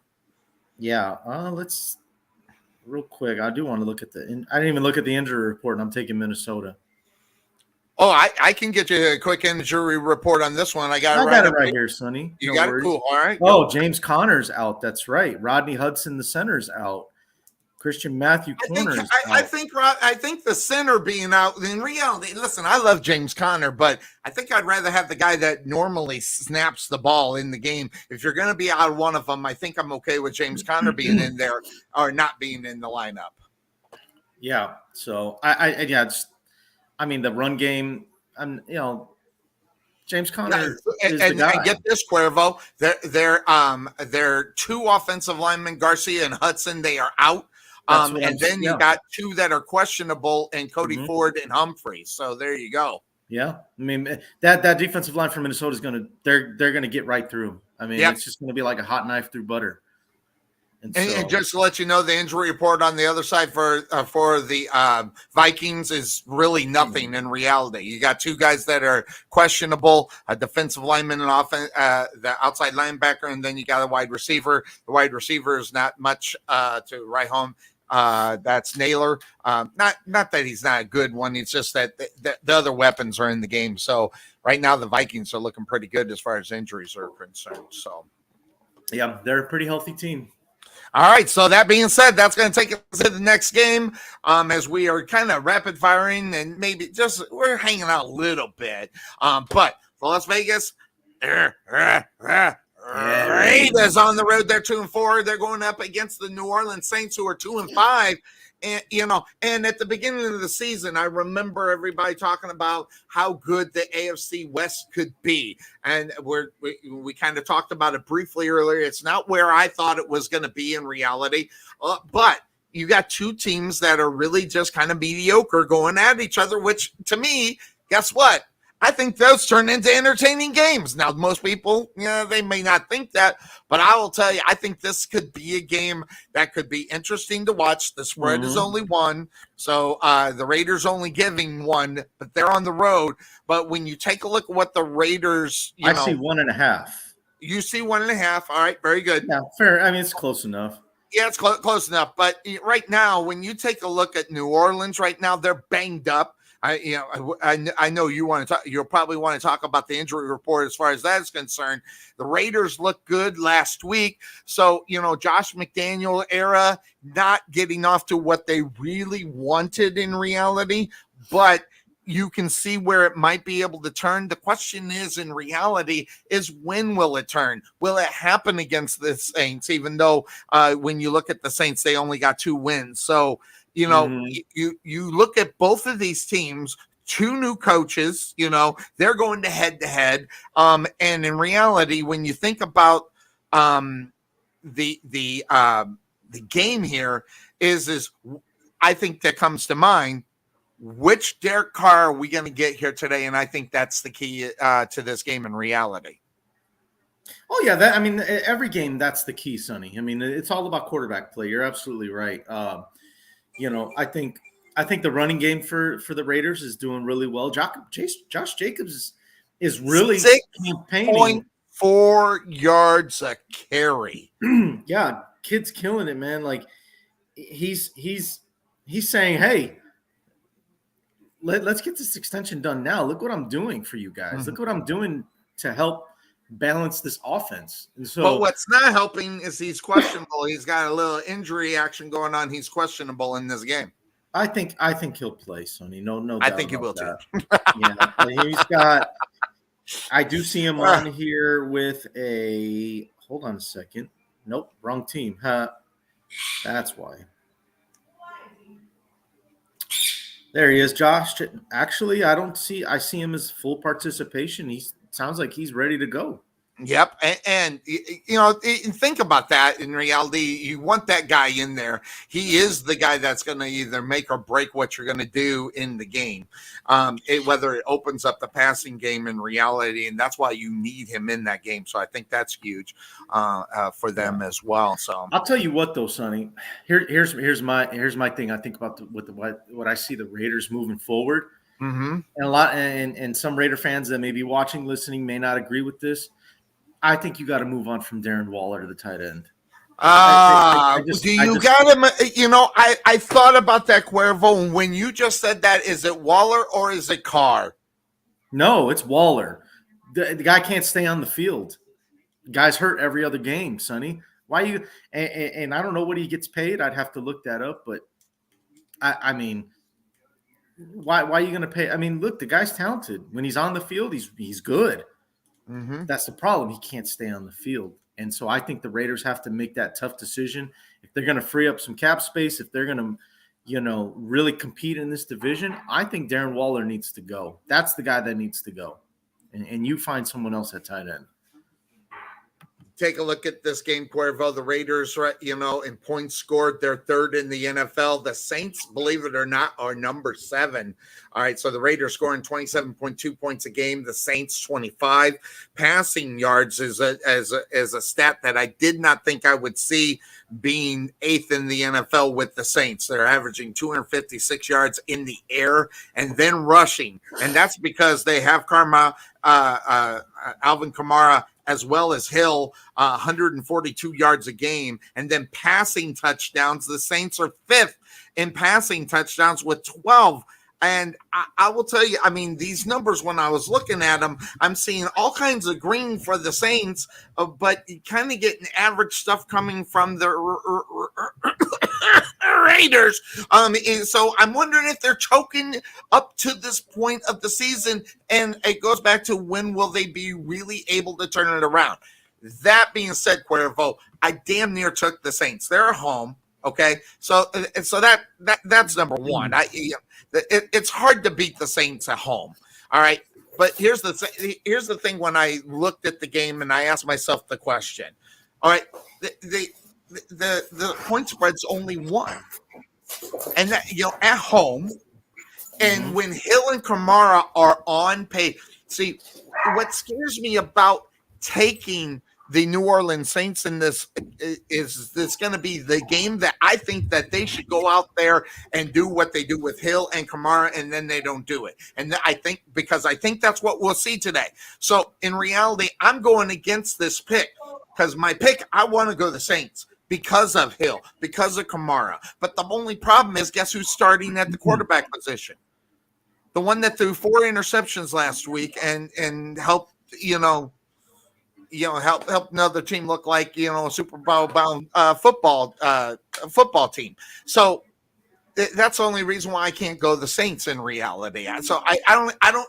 In other words, I don't trust the Saints. And I'm not saying I trust the Raiders, but I trust a running game from one guy. When Alvin Kamara and Hill do a lot, one guy is getting the job done for the Raiders that is concerned. So this one was a tough one for me to pick. And there's another game that was tough for me to pick. We'll talk about that when we get to it. But, man, this game, it just had me, had me confused all week. Who do you think is going to win and why? You know, it's funny. I still like the Raiders to win this game. And again, I'm looking at injuries, and I'm looking at how they're playing, and the Raiders, they're coming off a bye week, if I'm not mistaken. They are. So they're fresh. They're ready to go. But again, to my point earlier about Waller, he's inactive. And by the way, he makes $11 million. That's a lot of money. A lot of money for a guy that can't stay on the field, but. That is a lot of money. Aside from that, though, the rest of this injury report for the Saints, it's not good. I mean, you got your top receivers out. You got Marshawn Lattimore, your top corner, who's out.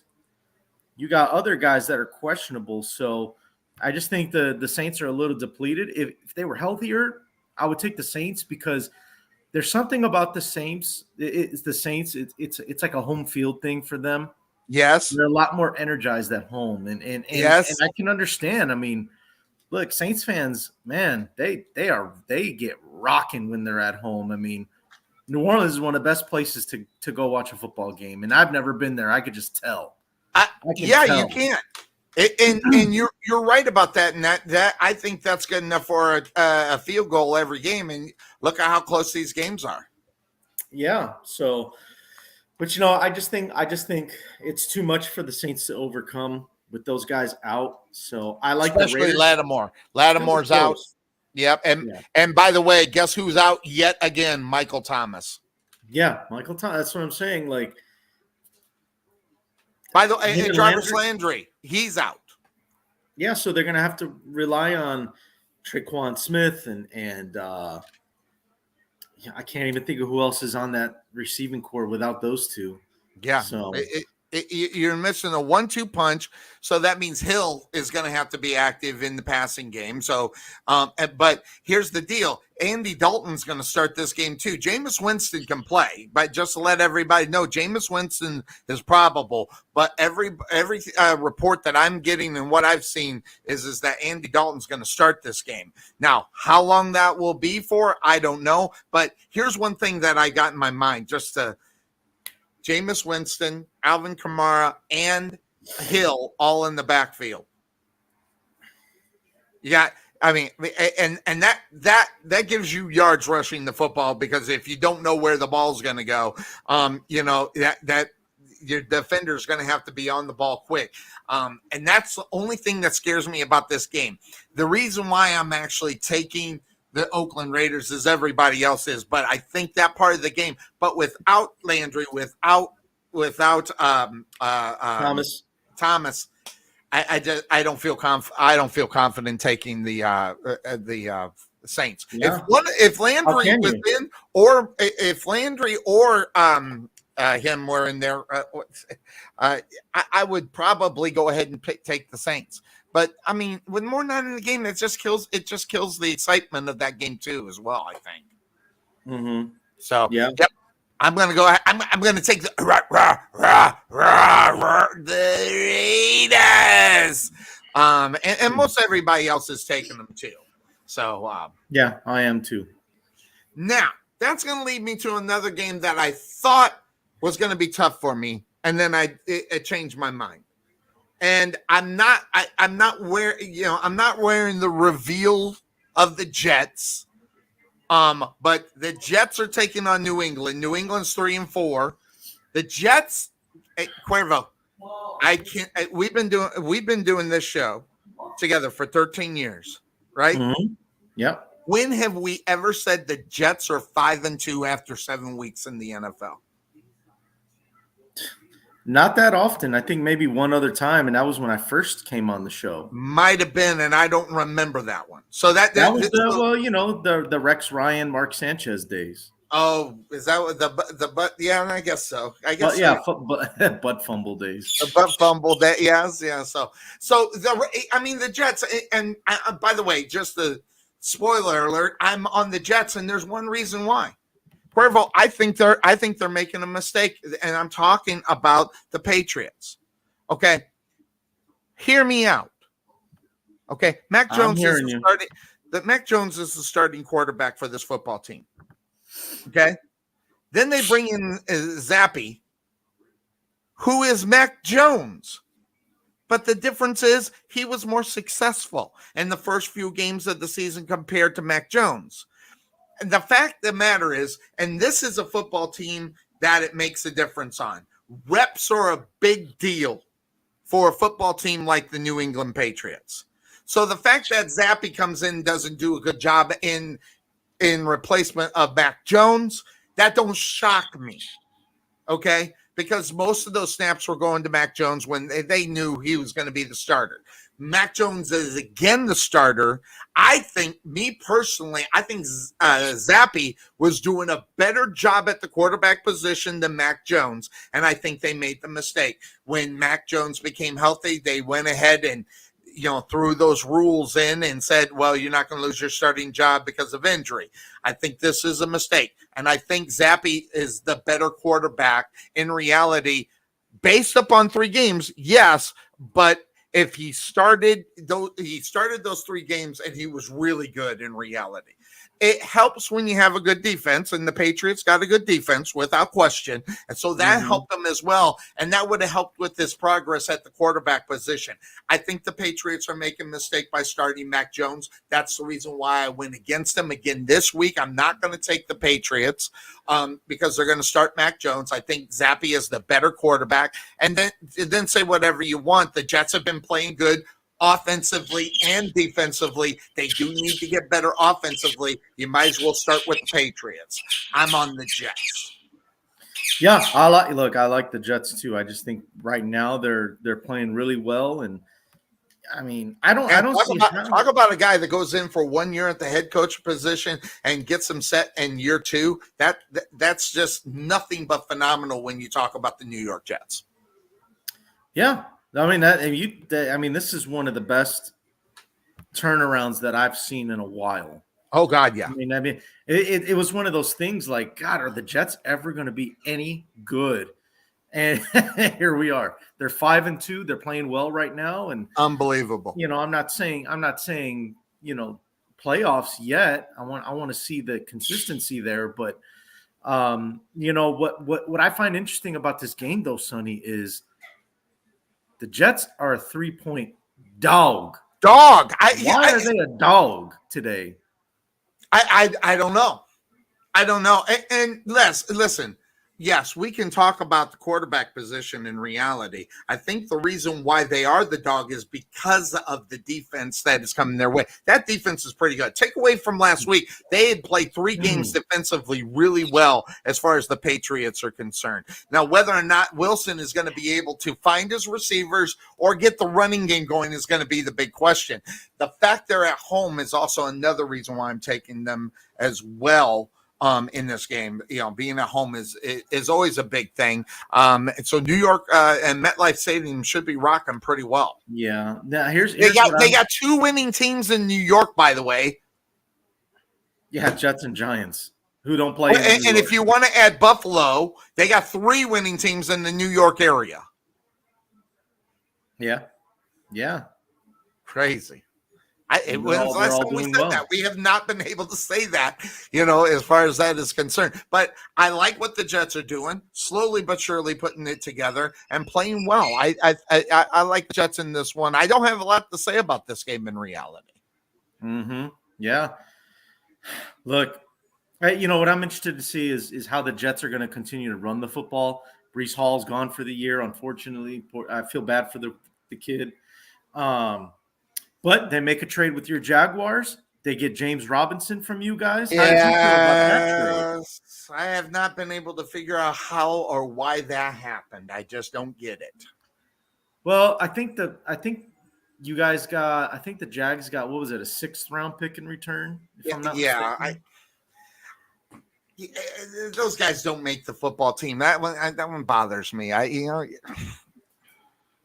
And Robinson, he may not be the best in the world, but man, he's a body that can do the job in case of injury. He played well for you guys. He's played well. I just don't get the move. But I get the move. This is not a now move. This is what he may want as far as a contract is concerned come next year, and that's the reason why they let him go. Mm-hmm. So, but that's what it is. So, you're on the Jets. So here's what we're going to do, Cuervo, because I need some more coffee. I need to hit the head. So we're going to take a 5-minute break here. I'm going to go into our commercials. So we'll be back in 5.5 minutes, guys, and we'll run it and get up and get to the top of the hour and get you right into the first quarter of the games here in the NFL. We'll be right back. At Wesson General Contracting Incorporated, we're your one-stop shop for all your general contracting needs. We are locally owned and with over 20 years of experience, so roofing, gutters, sidings, fence staining, painting, foundation problems, or roof damage are no problems at all. Give us a call at 214-200-5588. That's 214-200-5588. Wesson General Contractors. The prospect of retirement can be exciting and scary at the same time. At Nest Egg Wealth Advisors, we have found many people either approaching or currently in retirement failed to truly maximize some of the benefits offered to them, primarily Social Security. What is it? How does it work? It's simply not a benefit that you start receiving at age 62. Because these decisions are so important, my firm has assembled an informational packet on Social Security. If you would like a complimentary copy of Social Security Maximization, please give our office a call today at 972-412-6064 or visit us on the web at nesteggadvice.com. At the Jerry Bullet Training Center, we are a motivated team of coaches with the mindset of helping you achieve and reach your highest goals. Having developed and trained over 100 Division I athletes as well as Division II athletes, even professional athletes, the Bullet team definitely has the knowledge and mindset to take you to the next level. Check out our new 22,000 square foot facility and 3,000 square foot weight room, along with 4,500 square feet of outdoor turf and covered training area, along with football and soccer field. Contact Melvin Bullitt at 214-326-7853 or visit their facility just outside of Waterview at 8900 Princeton Road in Rowlett.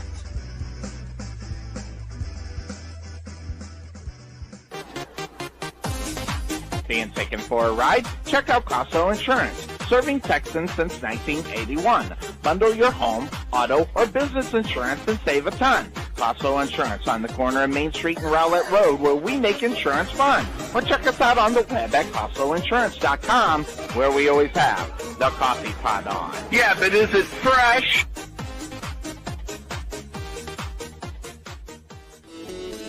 There is nothing that beats good home-cooked barbecue. Since 1941, Dickey's Barbecue has done all the cooking and you take all the credit. Come see us today at our Rowlett location, 5701 President George Bush Turnpike, Suite 110 in the Target Shopping Center. Whether you want to eat in or take it home, we will fix you up. For lip-smacking, rib-tickling, knee-slapping, foot-stomping, great-tasting barbecue, come see us at Dickey's Barbecue today. Here at Fit Body Boot Camp, located in Saxe, the solution is here.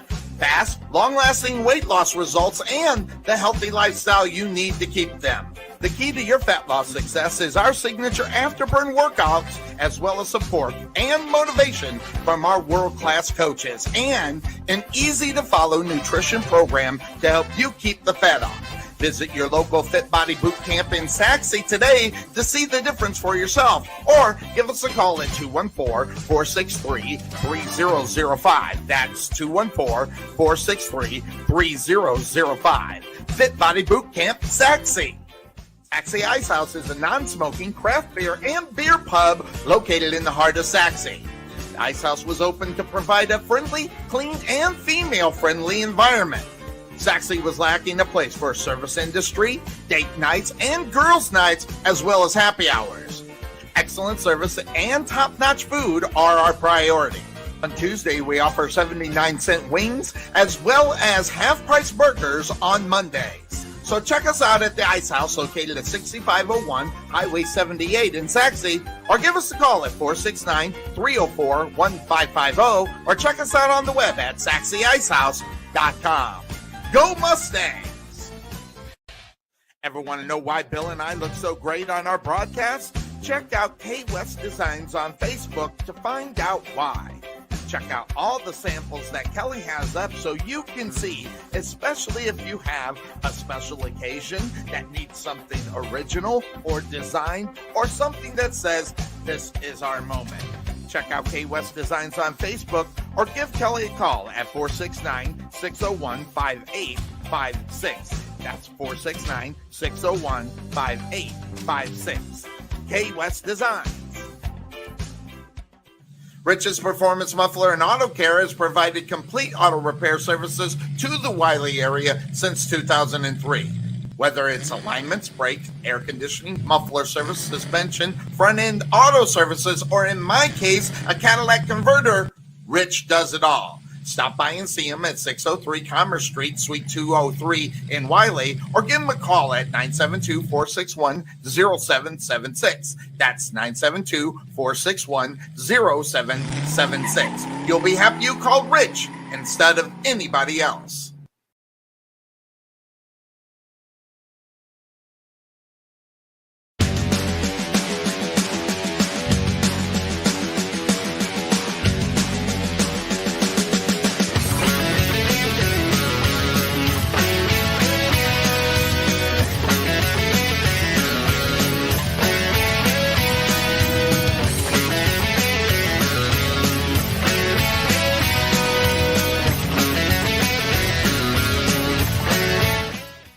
And welcome back into the Couch Potato Sports Show. It is me, Sonny Clark, the hardest working man in sports radio, as we come back here from a quick break here.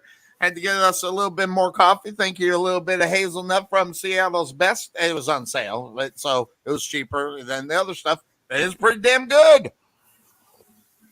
That being said, we're still in waiting for an answer as far as Saxe Mustang football is concerned. I'm going to tell you the reason why. There is only one booth instead of two at Williams Stadium. So Williams Stadium is our thorn in the side, depending on how and who's going to do the broadcast. We are Garland ISD approved, but we are not the one that gets the priority, just to let you know. So if the radio station does decide to broadcast that game, we will not be able to cover that game, the final game of the season. Right now, Saxe's like holding on by the hairs of their chinny chin in reality, as far as that is concerned. They need to get better, and they know they need to get better, but I don't know if they're going to make the playoffs. So, but a win has to happen on the last game of the season in order for them to get there. And I think someone else has to lose, as far as that is concerned. So that is one of the deals that is going on as far as where they are, as far as the Saxe Mustangs. And in fact, I can give you that idea. Give me 2 seconds. I can let you know what's going on. It was a heartbreaking loss in reality. They lost by 2 to the Wiley Pirates. And yes, this was another wet game. And I don't know, in all the years that we covered the Rowlett Eagles, whenever they played when it was wet, they never played well. So that was one of the problems. So right now, the Saxe Mustangs, they are 3-4 on the season. All right. And right now, what has to happen is Garland has to lose next week. And then a lot of other things have to happen, but Garland has to lose, and they take on, let's see who they got. They have Wiley next week. So that's a good possibility. So the other part of that is, as far as other teams, the Lakeview Centennial Patriots have to lose as well. And by the way, I do not know why the Saxe Mustangs are, according to this, behind Rowlett, because Rowlett has the tie. Oh, it's the differentials, how they're doing it. But the Lakeview Centennial Patriots, when they take the field in the last week, they have to lose because they got the tiebreaker over the Saxe Mustangs. And let's see who they are playing. They are playing the Naaman Forest Rangers. So that's a possibility for them as well. So Lakeview Centennial Patriots losing that game, Naaman Forest winning that game. So that's what needs to happen as far as that is concerned, as far as the Saxe Mustangs and where they stand. It's going to be really close. And again, folks, we'll know more or hopefully by Wednesday on whether or not we're going to be able to call that game based up on room availability at Williams Stadium. So I just wanted to keep you informed as far as that was concerned, and the Saxe Mustangs. So that being said, of course, that's the name of the show here today. We are talking the NFL. It's week number 8 of the NFL, and we've been going over the games. Again, guys, apologize. I just had a long week. Just did not have time to do the videos. So we are not doing videos here today as far as the games are concerned, where you can see the stats coming at you really quick. And then and we usually talk about the games afterwards. Instead, we're hopping right into the games and talking about what is going on for the games so far this week. So that being said, and Cuervo, I think he'll be back here in just a moment once he knows we're going to be going into the games. So we're going to head on into the next game. It is the Tennessee Titans. They are going to go on the road to take on the Houston Texans. The Tennessee Titans, they are 4-2 out on the season. The Houston Texans are 1-4-1 out on the season. And when you look at the Texans, they look like the team that is going to take over the AFC South. But then what happens is that you lose Ryan Tannehill. Okay, so they got to go to their rookie quarterback. Good, bad, or indifferent, it's just not what is expected. But what is expected? A big dose of O. Henry. That's right. The candy bar that tastes so good. That is Derrick Henry. And guys, I'm going to tell you right now, when you see what's going on as far as the Texans are, the Titans are concerned, Derrick Henry is this guy just does what he does. 3 straight games with 100 yards. But aside from that, Ryan Tannehill, before he got hurt, actually playing well. So that means Ryan Tannehill don't have to be great. And with them going 4-2, where they're at right now, they're in good shape. When you look at this football team, I've heard comparisons that it's the Arizona Cardinals, and it's not. Because I'm just gonna put this out there and put that. Yeah, I said it. Yeah, I said it, and I say it again. Right now, Ryan Tannehill is a better quarterback than Kyler Murray. I said it. I'm not even joking. But with no Ryan Tannehill right now, they got to go to Malik, the rookie. Everybody's talking about him. But the great thing about that is Malik don't have to be great. So when I was looking at this game, I was like, man, I almost pulled the trigger last week on taking Houston. I'm glad I didn't. But this is the kind of game where Houston has an opportunity because they can really kind of focus on one guy. Who's the one guy? Obviously, O. Henry. I wanted to take Houston in this game. I wanted to take them last week, but I just didn't think that they could get over the hump last week. This week, they might have the opportunity to do that.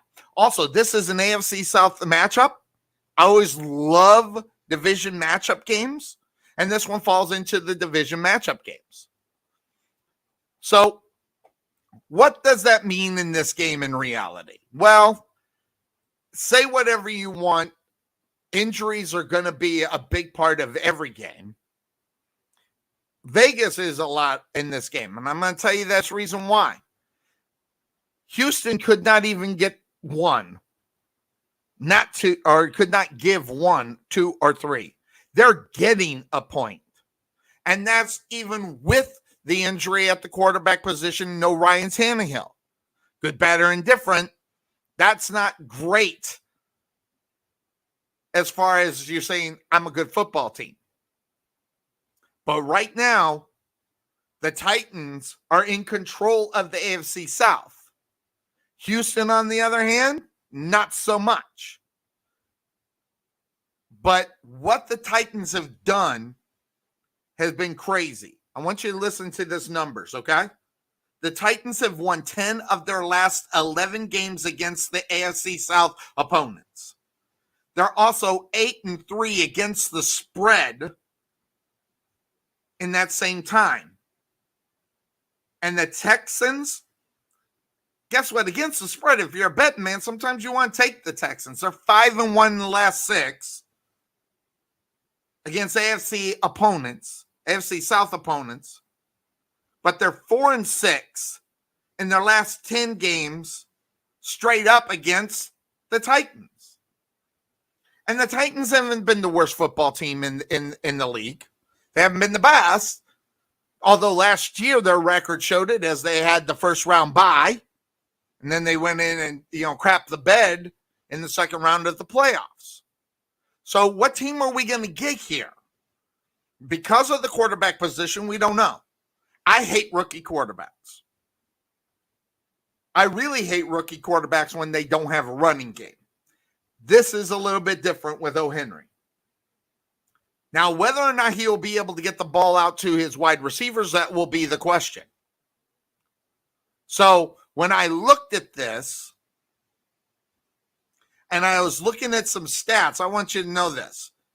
We know that Henry is a good running back. Okay? Pretty much, you usually just say Titans with Henry, they're going to be Houston. But Henry is going for his 4th straight game against the Texans with not just 100 yards. He's going for his 4th straight game with 200 yards. And 2+ touchdowns in those games. So, say whatever you want. But on the other side of that is Desmond King. But Desmond King isn't going to stop Derrick Henry. But Desmond King has been playing well this year. Now, whether or not any of that will turn around, that's going to be the big question. Whether or not they'll step up defensively. I don't like rookie quarterbacks. In fact, I hate them. But when you got a guy like Derrick Henry, who's going to get the ball probably 20 times, maybe if not more in this game, he's probably going to rush for 150 yards and get 2, maybe 3 touchdowns. That just depends up all on the field position for the Titans in this game. And the Houston Texans defense is not the thing that is stopping anybody.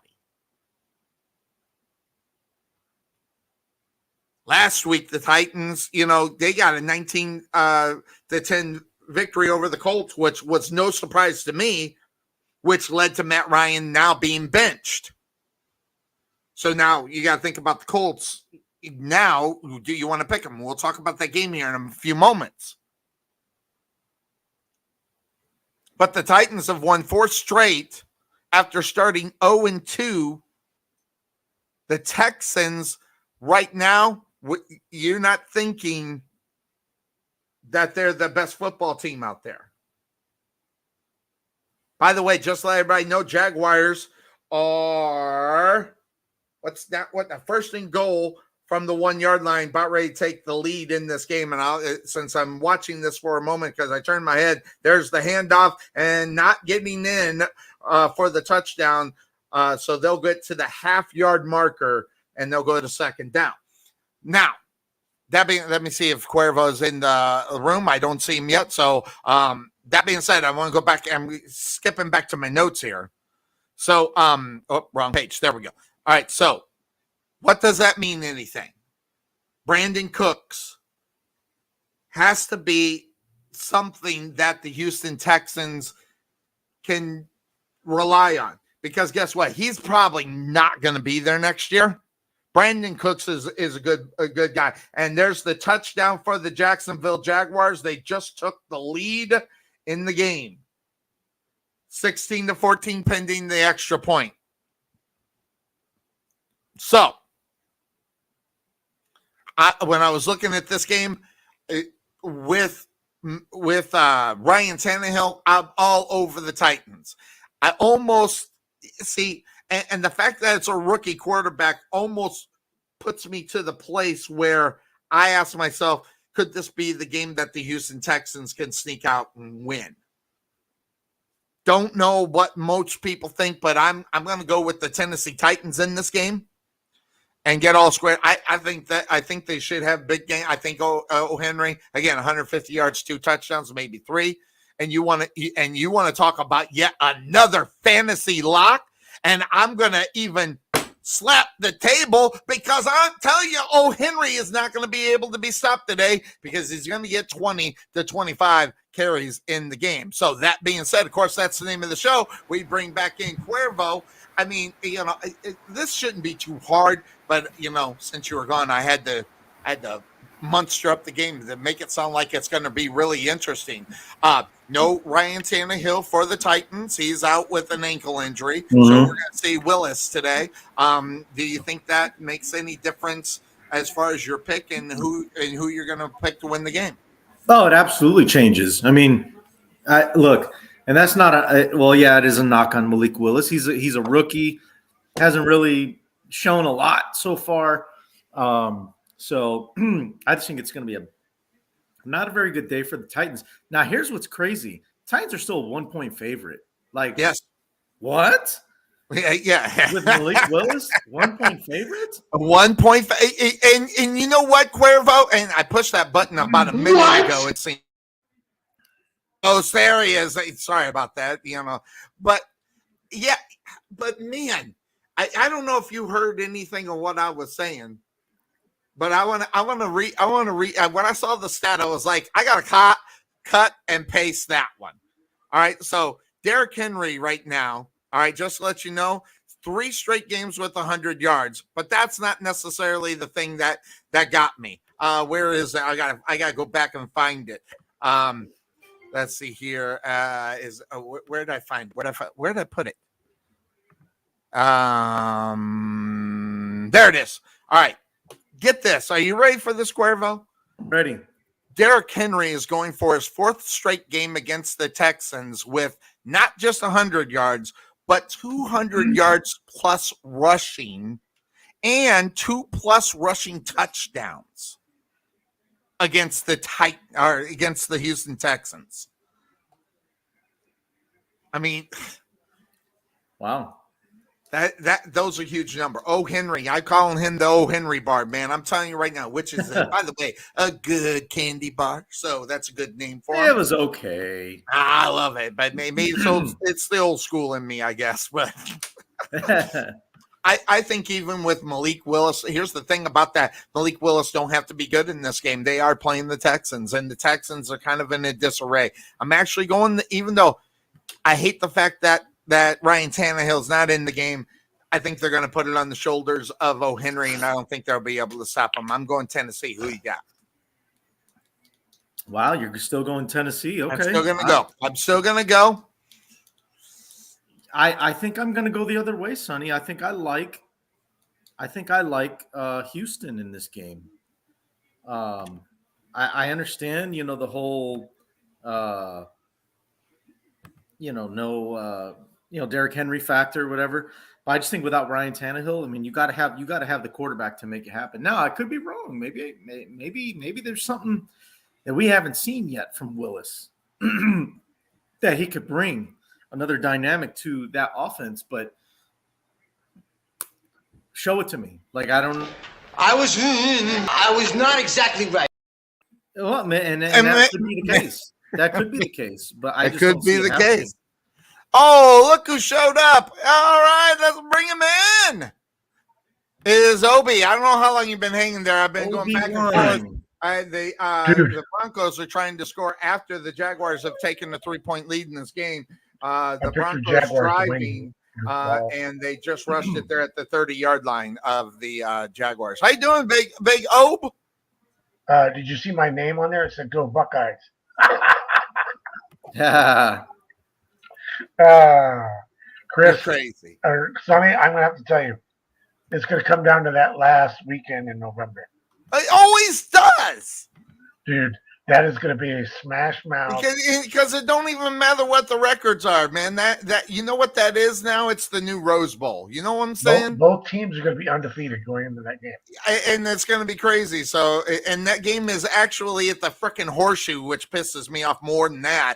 I wish they were at the Big House. I mean, you know, the Big House holds 108,000 freaking people. Let me just say that again: 108,000. It's almost double a small NFL venue. And it's absolutely crazy, but it is. The shoe's right behind it. The shoe's like 107. I didn't know that. I thought they were at 90. So, but 90 is impressive as well. Yeah. So how you doing, big man? I'm doing okay. Third I'm place. not happy. I'm not going to be a happy camper tomorrow night. What? Why? What's going on? Because I already picked my Browns to lose. We're going to get to that game in a moment.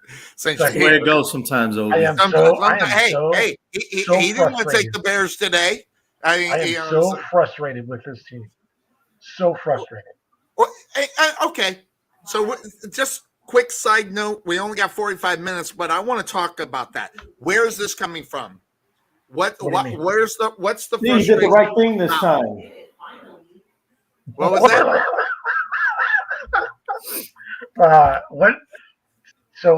Where can I start? I think that there's players that are overperforming on this team, but I think a lot of it has to do with the coaching, the play calling. I mean, I'm sorry. I am really, what really gets my goat even worse than whatever else is when you have the best offensive line in the NFL, or one of the best. Obviously, the best running back in the NFL right now. Along with a 1A in Kareem Hunt, who they said they'll go ahead and grant the trade. And you get inside the 5-yard line, 1st and goal, and you're throwing the effing ball? What are you doing? We were watching the game, the Clark family household, and we're going, why are they passing the football? It's insane. And I'm agreeing with you. I thought it's coaching. See, we go back to Stefanski, okay? Listen, I think the guy's a great coach, but everybody was talking about Baker Mayfield being the guy with the ego. Now, are we just kind of maybe proving the point that maybe Baker did have an ego, but the bigger ego is the head coach? It could be. And I wouldn't be surprised if that's the case.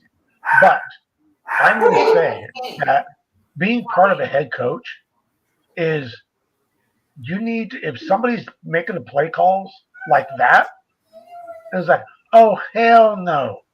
I'm overriding that. We're running the effing ball. The problem with that is they don't have a quarterback that will take that responsibility until week 11. That should not be on Jacoby Brissett's not going to go against the man. No, it's not. Shouldn't be against Jacoby Brissett. It should be on whomever is backing up Brissett. It should be the offensive coordinator. It should be whoever's making the play calls. If it's not Stefanski, he has his headphones on or whatever. He knows what's going on. And when you get down there, and I'm just going to say it, they're being too cute. Yes. Which Go to your bread and butter. Proves Sonny Clark right. Okay? Now, what did I tell you when all this thing was going on with Baker Mayfield? Listen, Baker Mayfield's not a great quarterback.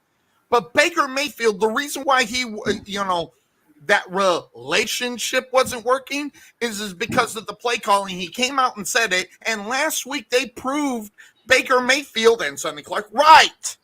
That they are not playing the game to it. It is almost, and I felt so bad. And folks that don't know, I call high school football. On Friday night, the superstar was not in the lineup in a 2-point game near the red zone.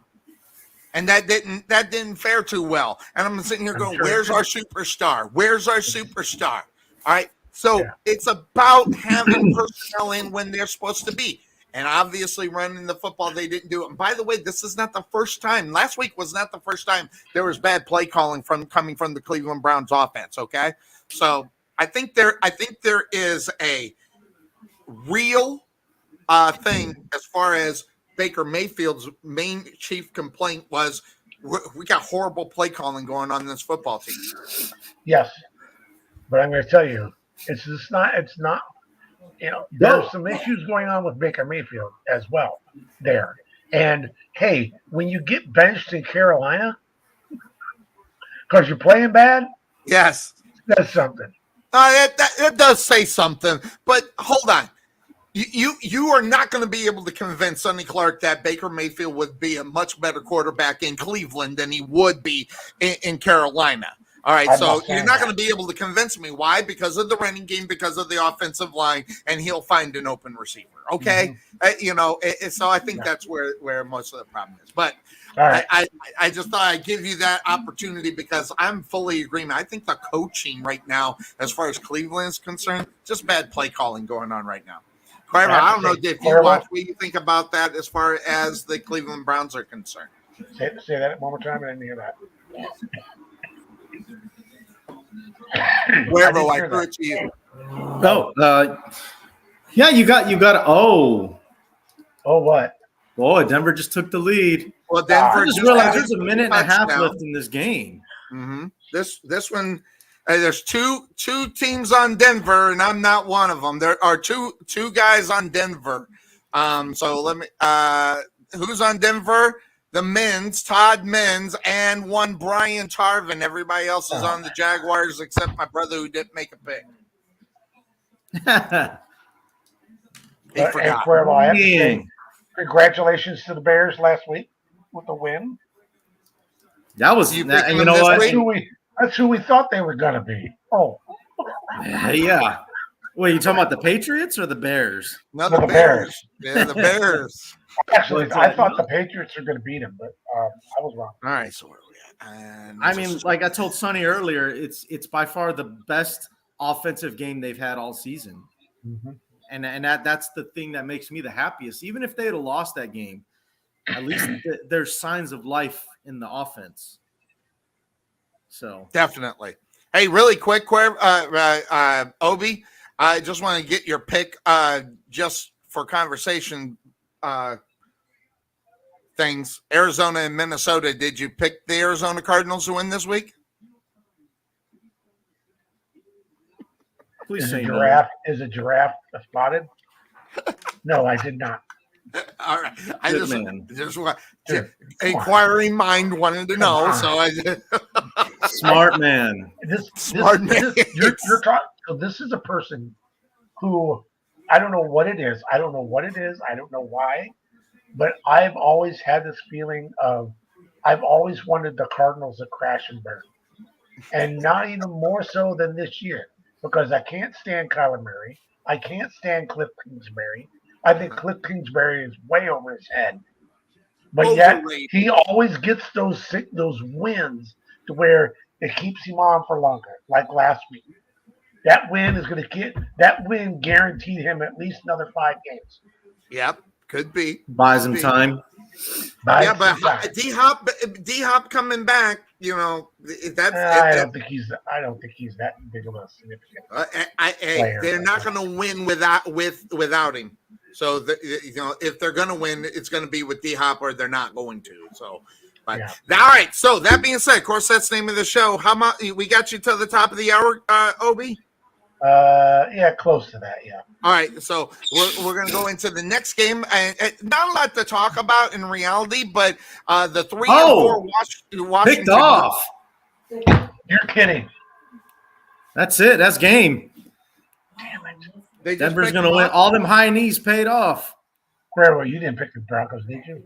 I didn't pick only them. two. Only two people picked them, and that was the men's and the men's picked them, and Tarvin picked them. Apparently. So did your lovely wife beat you up for not picking up the Broncos? No, well, she just said I'm sleeping in the garage with the cat. Oh, that's like my wife. I think you got a nice pull-out bed in there. Yeah, well, there is a reclining couch. So no, I was referring to the Cadillac. Thank you very much. No. But anyway, all right. So you ready? Rapid fire time. As we're going to get to the top of the hour, Indianapolis Colts are at home taking on the Washington Commanders. Commanders 3 and 4. The Colts 3-1. Finally, bench Matt Ryan. It's about time. I mean, geez, yeah. I've only been saying that. So they get the young cat in there. The Commanders are just the Commanders. It's just not a good football team. Even with the new guy coming in, Sam, I forget his last name, is going to come in there. They do have a good running game in Indianapolis. I like what's going to happen as far as that is concerned. I'm actually going to – I said I would not pick Indianapolis for the rest of the season, but that was with the understanding that was Matt Ryan at the quarterback position. He's not there. I'm on the Indianapolis Colts. Cuervo. Was that in the fine print then? Yeah, no. Well, no. I hate Matt Ryan. I mean, the guy's on the worst Super Bowl hangover in NFL history, and no one's even talking about it. I don't get it, but hey, that's just me. Okay. But Cuervo, Commanders, Indianapolis Colts. What's your quick look on that? Yeah, I mean, look, I think not having Matt Ryan is devastating for the Colts, and we'll see how this new guy does. Wait, hold on. Cuervo, Matt Ryan was on his way to an MVP season, guys. Oh my God! What? I'm gonna say, what game are you watching? I didn't real. Okay, I see you were being. Cuervo's I'm gonna Randy Galloway your ass in a heartbeat. What's in the mug is the question. Yeah, what's in the mug, Cuervo? Yeah. No, I do, but I do think though it kind of changes the offense. You know what I mean? Yeah, because you don't know what you're getting with this rookie quarterback, or however long. Yeah, but you know what you're getting with the running back. You got a top 3 running back on the football team. Now, granted, they're going to eye on that through the whole game, but I still think Jonathan Taylor's going to get some yards, don't you? Yeah. Is he playing though? Yes, he is playing. Not on the injury list. He is playing.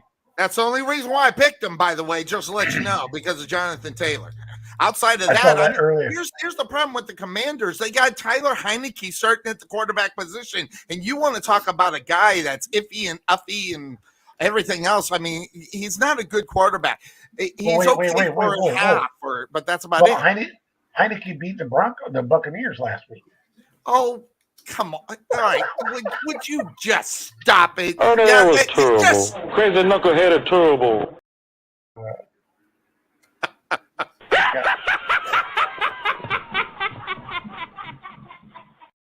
Just tell Tom Brady. Joe. Somebody just tell Tom Brady to hang it up. Oh, would you knock it off? Good. Oh my God! Everybody, that dude. Okay, look. All right, I see what I take Tom Brady right now over 80% of the quarterbacks in this league right now. By the way, I don't give a rat's ass what he's going through with his wife. That guy's still the GOAT, and he's still better than 80% of the quarterbacks in this league right now, even on the losing streak. Should we win the game? All right, so Cuervo, Commanders, Indianapolis. Who are you going to take? You know, when it comes to the quarterbacks, it tells me take Washington. But I'm looking at this injury report, guys. There are a lot of injuries for these Washington Commandos or Commanders. You want the couch potato quarter, Cuervo? No, Johan Dotson's out. William Jackson, the corner, is out. Cole Holcomb, the linebacker's out. Give me the Colts. Like, I don't feel good about the pick. Well, no, I don't feel good about this pick either, because Tyler Heineke will probably eat his Wheaties this morning and all of a sudden become an NFL quarterback that doesn't throw 3 interceptions and run around like a chicken without a head in the backfield. So, I don't know. Obi, who you got in this one? I only because the Indianapolis Colts are playing at home. I got the Colts. Yeah, you got to give it that home deal going on. That's always a big deal as far as that concerned. All right, so that takes us to the best game to talk about this week, or maybe the second best game. San Francisco 3-4, LA Rams 3-3. Listen, the San Francisco 49ers are a good football team. The Rams, they're a good football team, but the Rams can't stop throwing interceptions. Yeah, Matthew Stafford, you got a Super Bowl ring, but you also got as many interceptions this year than more than you've ever had. Get the first down. It's horrible. Yeah. What's fourth quarter 0? Yep, Broncos win. Damn, I hate that. Damn. I hate it when Tarvin's right. Damn it. Me too. I just want to pitch slap him all over the place whenever I see him pick against me. I'm like, damn, what did I miss? And I'm always saying that, because obviously anyway. Yeah. That being said, when you look at San Francisco and the Rams, you got Matthew Stafford throwing interceptions. You got the 49ers, who knows really who they are. But even with Jimmy G at that record, I still like Jimmy G. I love the defense from San Francisco. Cuervo, who do you got in this one? Where are you looking at when you take a look at San Francisco as well as the Rams? He is so enticed. He didn't know I threw it to him. Dude, okay, that's official now. I just pitched this over to him. I just nightly. He's watching the game. The game's over. Jaguars lose. That you don't need to know any more than that. It's Trevor Lawrence. Well, there was one last review. That's what they were looking at. Did he actually get that 4th and 1? I'm a little bit further. Did they get it? Well, they had to look at it again, and they said that he got it. So Nathaniel Hackett's looking confused, like, wait, did we actually win a football game? Did we actually win a game? Wait, let me throw the challenge flag. Hold on. Yeah. Wait, we won? Let me challenge Hey, one more week here, baby. They can't fire me now. Yeah. Talk about buying some time before you get fired. Jeez. 7-day reprieve. But San Francisco and the Rams, Cuervo, what are you looking at this one? Niners. Yeah. Look, I'm going to say it every week until they prove me wrong. You cover Cooper Kupp, Rams don't do anything else offensively. Wow. Are you saying that Sonny Clark was right? I said Cooper Kupp was the most overrated quarterback in the NFL. And you mean Stafford or Cooper Kupp's the most overrated receiver? No, Cooper Kupp. Because if he doesn't have a Matthew Stafford when he plays well, okay, we're not talking about Cooper Kupp. Whoa, wait a minute. You can't. No, you cannot blame. Cooper Kupp is a top 5 receiver in the NFL. Okay. Cooper Kupp, he does not throw himself the ball. Mm-hmm. He does not cover himself. Mm-hmm. So how can you say that Cooper Kupp is overrated? I'll tell you why. It's the problem. The problem is his quarterback can't get him the ball because the quarterback throws interceptions. Whoa. Russ spraying. Whoa. Yeah. Whoa. You see me backing up here? Back that up. Are you serious? Last year, he was a superstar. What was he before that? An average player at best. Average. He wasn't running up 1,400 yards wide receiving. If I'm not mistaken, it was around 800 max.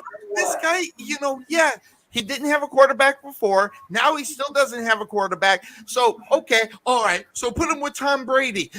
Guess what? You're overrated if you can't get the ball. You're absolutely right. But guess what? Great quarterbacks get the ball to them, okay? Even the mediocre ones will get it to them, okay? This guy is overrated. He is not. This guy doesn't stand taller than me, for God's sake. You got to be 6'3" to be a great wide receiver. I'm telling you right now, this guy is as tall as me. It's not good enough. And, yeah, he can catch a ball, but listen, I'm not paying him the money he got. I'm not going to pay the money he got. There's no way not to Cooper Kupp. DK, yeah, DK, I give some money too. There are a lot more wide receivers that I would rather have than Cooper Kupp. Now, I might be just hating on the guy. I don't know. But really, this guy comes out of obscurity because Matthew Stafford comes in and throws the football and gets it to him.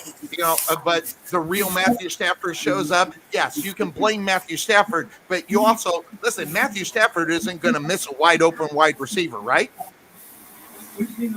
So, wait a minute. No, he shouldn't. He's an NFL quarterback. That's what I'm saying is that Cooper Kupp, if he was any good, he'd have more receptions this year. He'd have more yards. The problem is he does not get open, and that's one of the things. Now, in a tight throw, hey, he comes with the ball. That's wonderful. But here's the problem: he's not getting open. That's the reason why Matthew Stafford doesn't miss open wide receivers. It just doesn't happen. That's one of the problems when he's throwing interceptions. Why? Because he's trying to force it to Cooper Kupp, and that's why is Cooper Kupp not getting open? Huh? This all goes back to what Cuervo just said. What? Cuervo. This all goes back to Cuervo's what Cuervo said. I'm asking the question. Why is Cooper Kupp not getting open? Cuervo, why is Cooper Kupp not getting the ball? He's not getting the ball because he gets double covered. He gets double covered every time. He's double because that's the Rams' only option right now. That is their only option. That doesn't mean Cooper Kupp's overrated. That just means the Rams have failed to. They have failed Cooper Kupp. Build that roster offensively, where and this is the trap that a lot of teams fall into. You get one receiver, you get one guy that just plays amazing, and you're just going to ride his coattails. But what you fail to remember is once teams figure out what he's about, it's going to get taken away. And then who else are you going to go to? They let Robert Woods walk. They Odell Beckham Jr. got hurt, so you don't have him anymore. Van Jefferson's in and out of the lineup. Tyler Higbee is he's just a guy, right? And they don't have a consistent running game. And that's the other big thing too. That hurts. Cam Akers is 1 foot out the door. I mean, he's a healthy scratch again today. Darrell Henderson or whatever his name is, he's the one that should be getting the freaking ball, and they hardly. They're the ones that should have went after Robinson. Yeah, so the Cam Akers is most likely going to be gone. They're going to trade him. And I can't get my there we go. Again, this man right there is right. Cooper Kupp is not the problem. Cooper Kupp is double covered. Wait. They don't have a problem. I don't want you to think I'm saying he's. But the you're problem. saying he's overrated, I'm just saying Sonny. he's overrated. He was nobody before. Listen. It's superstars like Cooper Kupp who get the money that he got have been superstars their whole career. And Jared Goff, this guy's been in oblivion of mediocrity. Now, granted, this year, if you want to go with the double excuse, go ahead and do so. But I'm telling you right now, Cooper Kupp is not going to be a superstar in this league for the rest of his career. Just not going to happen. Now, whether that's because they're going to double down on him because Matthew Stafford, that's the only way to go, that I'm just saying. If you cannot depend on him every year, you're overrated. You have to be able to depend on your guy. If you can't depend on him, regardless what the personnel is out there, you are over. That's my definition of overrated. You got to take that step above and still get the ball. And listen, Matthew Stafford supposedly, depending on who you want to believe, and notice those air quotes going, is an MVP as a Hall of Famer. So it just depends on So it is what it is. So I just think the Rams are failing Stafford right now as an organization. Oh, I agree. I agree. He's forcing the ball. He's forcing the ball all year. It's got to feel like he's in Detroit again. I got one guy, and that's it. With an average, the offensive line, God, you talk about an offensive line as beat up. These guys are down to second and third string dudes on the offensive line. But and that one dude is 5 inches shorter.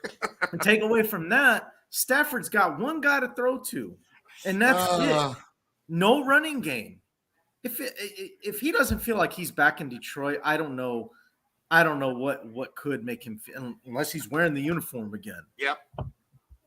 I kind of feel for Stafford, man. Yeah. Are you on the 49ers or are you going to take the Rams this week? I was just Cuervo said everything I was just going to say. All right. Very good. All 49ers. right. So everybody's on the 49ers. Hey, Jimmy G's going to pick up $325,000 this game instead of just $250. So congratulations to him. All right. So, yeah, he gets if he plays I think if he plays 3/4 of the snaps on the offensive side of the ball, he gets $250,000 each game. If he wins, he gets another $100,000 on top of it. Nah, so that's a nice problem to have. Anyway, that being said, I'm going to go to the next game that confuses me, and then we'll get to that. But this game right here has got me confused, Cuervo, and I don't know. See, I'm going to Forrest Gump. I don't know who the Giants are, Jen A. The only thing I know is they're 6-1. But I also know who they're 6-1 against, and I'm not impressed. Seattle, though, I'm a little bit more impressed with their record even being at 4-3 than I am with the Giants at 6-1 because of some of the games and some of the teams they actually beat. And yes, I guess I have to listen to a little ribbing, but I listen, I'm not a Geno Smith fan. I'm never going to pick Geno Smith. I don't give a rat's big fat hairy butt on who thinks that he's doing so great this year. Oh, he's going to be the comeback player. I don't care about that. He's still Geno Smith. And guess what? We're only in week number 7 of the NFL. So week 8. So that gives him what? How many more weeks to be Geno Smith? So, I don't trust him on a full year. Yeah, he played well. Yes, he's got some victories. I hate the fact that I'm going to pick the Giants because I don't like either one of these teams. I think they both suck. So that being said, Cuervo, who sucks the least, at least in week number 8 of the NFL season? Between who? Geno Smith and Daniel Jones? Giants and Seattle, who are playing today in Seattle. I think the Giants suck least. They suck less than the Seahawks do. And I think they got a better coaching staff. Yeah, I just said it. Yeah, don't even get on me. I just said it. I think that the better coaching staff right now is in New York. I can't disagree with that. Huh?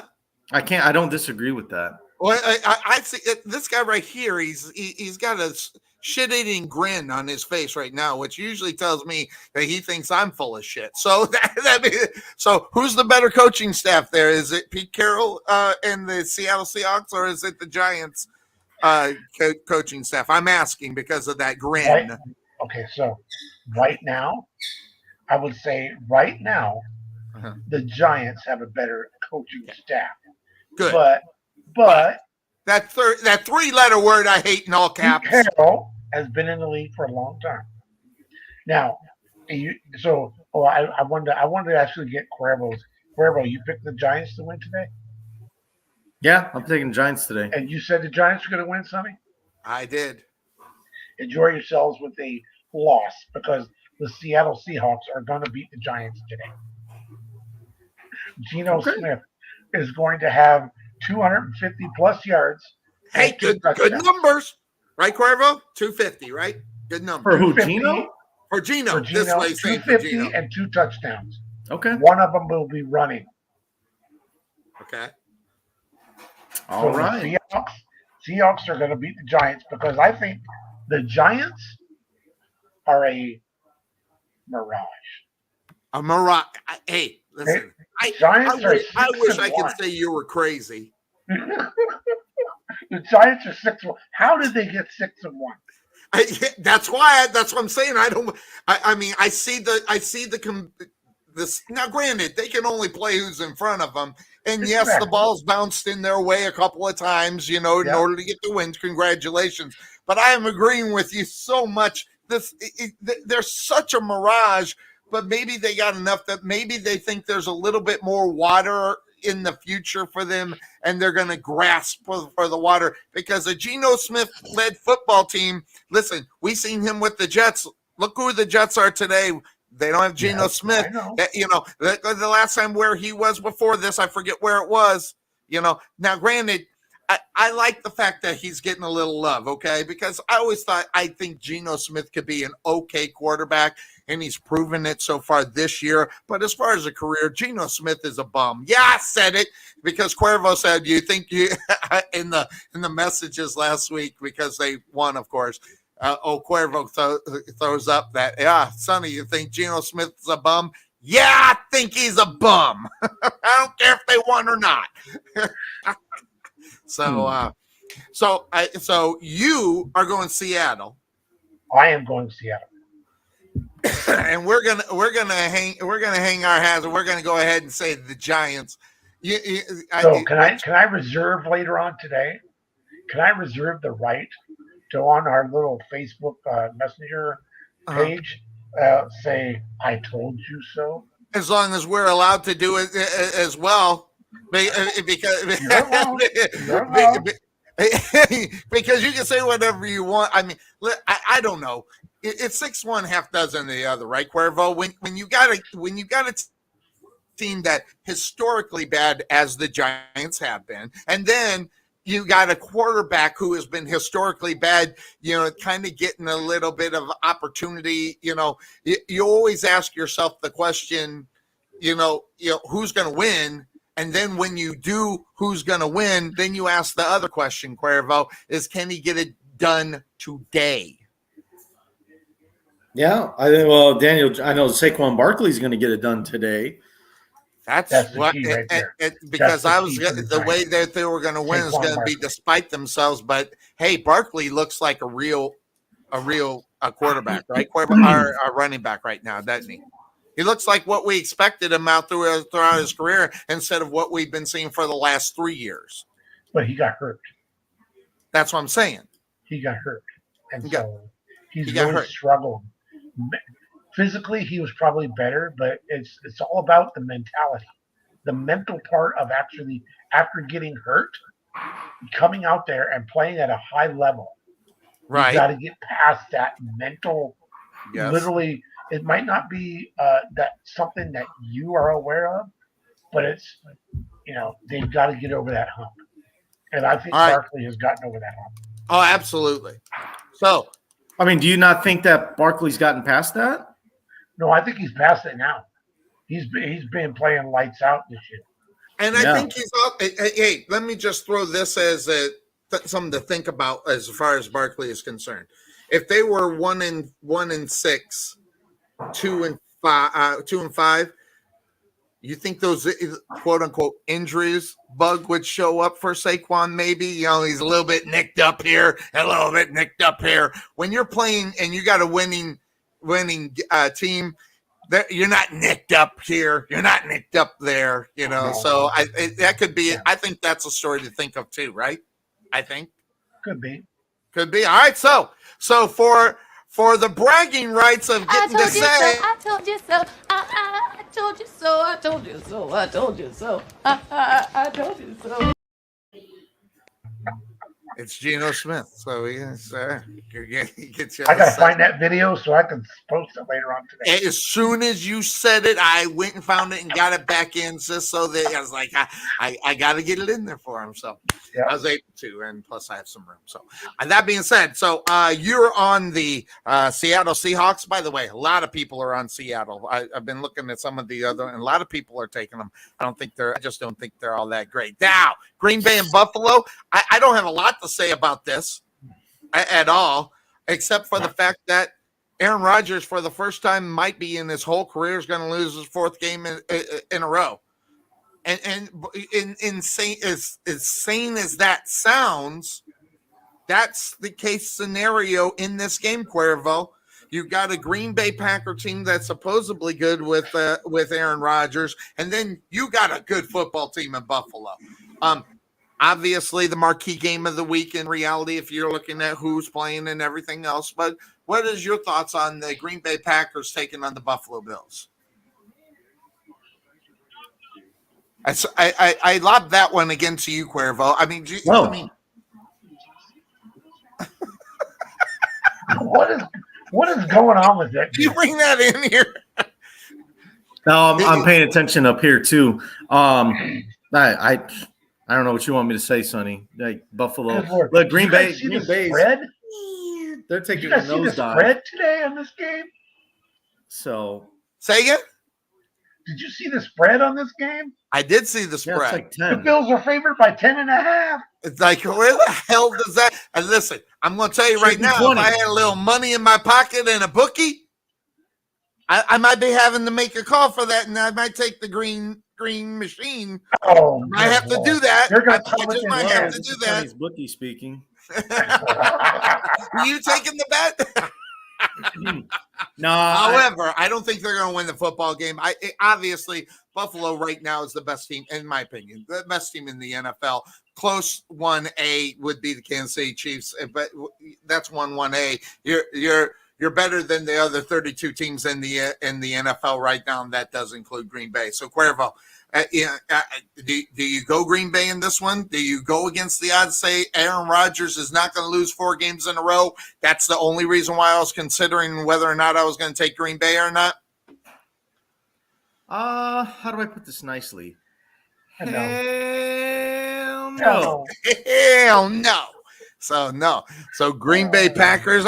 Anything to say? I mean, Obi. I mean, this one. You know, I hate the Green Bay Packers. So this is actually wonderful in reality. To see him go down. Are they going to lose 4 in a row today? Yes. Man, Buffalo is I by believe we're all far saying the that. best team in the NFL. Buffalo is by far the best team in the NFL right now, and I this would be one of those monumental upsets, I think, of the year. You think so? So far, if the Packers could beat Buffalo in Buffalo. I mean, that's a head scratcher. You're saying this about the Green. Yeah, no, I agree with you. It's a Rodgers complete head scratch. See, there'll be a monumental upset if they beat the Buffalo Bills. Now, I'll tell you right now, the only thing that would excite me more today than a Bears win, the only thing that would excite me more than that is watching Von Miller just absolutely crush Aaron Rodgers on a sack. I mean, just crush him. And what Anthony Barr used to do in Minnesota. You know what even be better, Cuervo? Is when that happens, then Von Miller stands over him. He's going to get a penalty and then do the belt. It'd so be worth it, though. Would it not be worth the penalty? Come on. Yeah. There's your double take, mother. All right, so again, not a lot to talk about in reality. I think it's almost just obviously because of the situation. Now, that being said, let me see here. Now let's backtrack here real quick. Philadelphia and Pittsburgh. I know everybody's on Philadelphia. I know they are. This is that odds game I hate, Cuervo. I mean, the odds say sooner or later they're going to lose a damn game that they should, and that they are win a game, that being the Pittsburgh Steelers. But when 95% of the people are going to pick the Eagles in this one, it's hard to click that button and press save to hit Pittsburgh, because at the beginning of the week I did have it at Pittsburgh and I did switch it. But it wouldn't shock me if Pittsburgh wins this football game because of the odds of what it would be. I would be shocked. You'd be shocked? Yeah. Wow. I just think if the whenever the Eagles do kind of have that slip up game, it's not going to be at home. It's going to be a road game sometime. Yeah, and off the bye too. I guess that nobody expects them to lose or something like that. So that's what I'm thinking. Off the bye too. It's another thing. You got a week to rest. Yeah, maybe. I don't know. So you on Pittsburgh?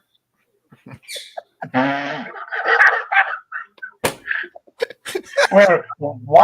What? Hey, Cuervo, come on now. Are you on Pittsburgh tonight? Come on. No, absolutely not. Oh man, should be in it. No, not at all. And I think the last game is your game, isn't it? Oh, let me check my list here. Since I had you here, got that. Yes, did that one. So. Yeah, that's the last game. Monday Night Football. Cleveland and Cincinnati. Here we go. I love me some AFC North football. The ground and pound. The black and blue division of football. Bad Vlogs dog. I wish I could sit here. I wish I could just sit here and just say, you know what? This is gonna be a game. This is gonna be the game. That my Browns are just gonna complete domination and just shove it in Cincinnati's face. I can't say that. It is literally. I am so disappointed that this game is on Monday night and it's on a Halloween night. It'd be hell of a spooktacular, great night if my Browns could. If my Browns could win. I just don't see it at all. Let me ask you a question. What? I've been dying to ask this question all week. What? Because I just thought about it on Monday. Don't you wish you had Baker Mayfield back on this football team? No. Oh my God, Sonny. I don't. Sonny. I don't see It wouldn't why matter you if wouldn't. we had Baker Mayfield. I just don't see why you wouldn't. Dude, I literally, I'm thinking if we had Baker Mayfield, we still have probably the same freaking record. Because this team cannot close out games. Well, hold on. Because their coaches decide to have mental lapses and their players decide to have mental lapses. By the way, what was their record last year? I don't know. What the heck. It was like 8 and something. They won more than 10 games last year, right, Cuervo? I mean, Obi, Browns, right? Didn't they win more than Bungles?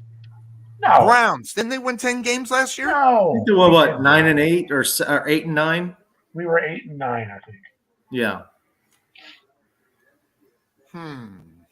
What? Wait a minute. I'm getting it for you. Hang on. Are you ready? Here it comes. Yeah, I'm ready. Tell me what it is. Okay. Last year, the Browns were, Cuervo was right, 8 and 9. All right. So, Cuervo, do you have my Browns winning tomorrow night? Oh, it was the year before that they won 11 games. Yeah, the year before that they won 11 games. All right. That's when we beat Pittsburgh twice in 1 year.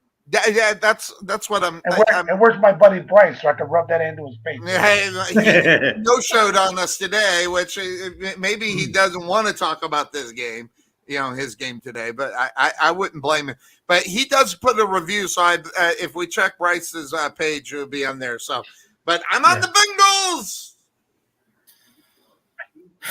Obi, you on the Bengals? Are you officially? I started my morning out on this show and said my Browns are going to lose. Okay, all right. So, Cuervo, even the though Browns have a chance today. So my people at my work asked me, "Hey, what are you going to dress up as?" for Monday for Halloween. I said I'm going to be dressing up as a disgruntled Cleveland Browns fan. And I see you're already wearing your costume. You got to get one of the older jerseys. No, I'm wearing this, baby. Look at that. The Buckeyes today. Oh, Lord. What a hell of a fourth quarter for Ohio State yesterday. Oh, God. Here we go. Freaking Penn State had no idea what hit them. Yes. All right, Cuervo, you're on the Bengals this week. I am on. I'm moving on to Cincinnati. Yes. Did anybody pick the Browns this week?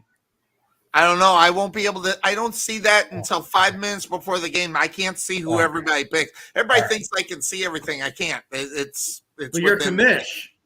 So Mitchell Trubisky starting today. Mitch starting. What the hell? No, Pickett. Oh, Pickett. Pick him off. Quarterback controversy in Pittsburgh. By the way, that's all I got, boy. See this cup? What's it say? This cup says, "Drink at your own risk." Yeah, because how much alcohol you got in with your coffee? Because you got to watch the Browns on Monday. There you go. Let's see. No, that's tomorrow. Yeah. I have to curb my drinking tomorrow because I actually have to work. So. Yeah, you do got to go to work Tuesday morning, right? So you can't be hung way over. Yeah. So anybody on Houston Sonny, besides me? What? Anyone on Houston besides me? Let me see. You should be able to see that pick. You took Houston? Yeah. No Ryan Tannehill. Oh, that's right. No Deebo Samuel, by the way, for the 49ers today, guys. I don't think that's much of a loss in reality, do you? I mean, maybe I'm wrong. Maybe that's a big loss. That's a big loss, but I still think the Niners win. Yeah, I don't think I picked the Titans. I picked the Titans today. Titans. Yeah, I'm on Titans. Yeah. Oh, Henry going for 150 yards and 2 or 3 touchdowns. So yeah. Well, you know what that means then. Hey, put it out. You missed this earlier today. That means I'm the lone wolf. I think you might be the lone wolf right over Dude, there. Look at that. He came prepared today. Oh, you missed it. He had it on all morning before it got too hot under there after about an hour. So yeah. I had it for about 15 minutes. So yeah. No, you wore it for a good half hour, I think. Well, I'm glad I was able to join you guys today. Houston. I am too. Missed you the last couple of weeks. I'm glad you're feeling better. Good. You look good. Feeling better. You look good. Now you just need to do is shave the rest of this, whatever you got going on to the side here. I can't do that, dude. Because I know, because you got a woman there telling you no. Says no. Yeah, well, you know what? You know what? It's better to ask for forgiveness than instead of asking for permission. You know her. Come on. I know. I do know her. Yes, you're right. I do know her. So here's the difference, though. Sonny does what he wants.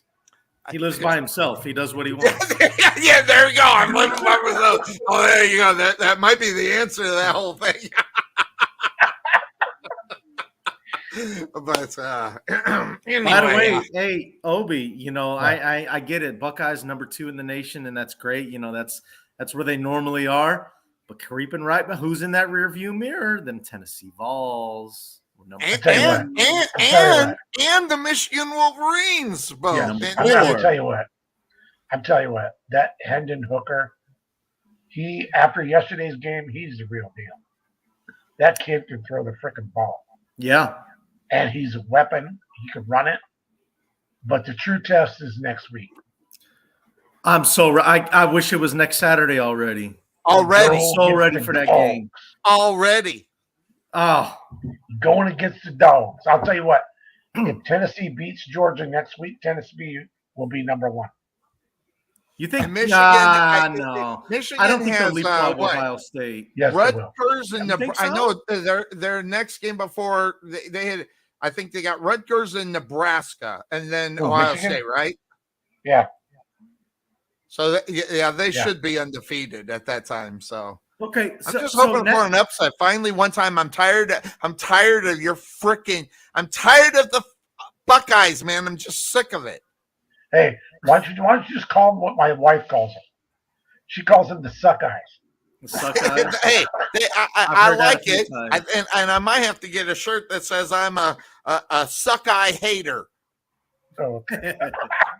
Hey, but you know what?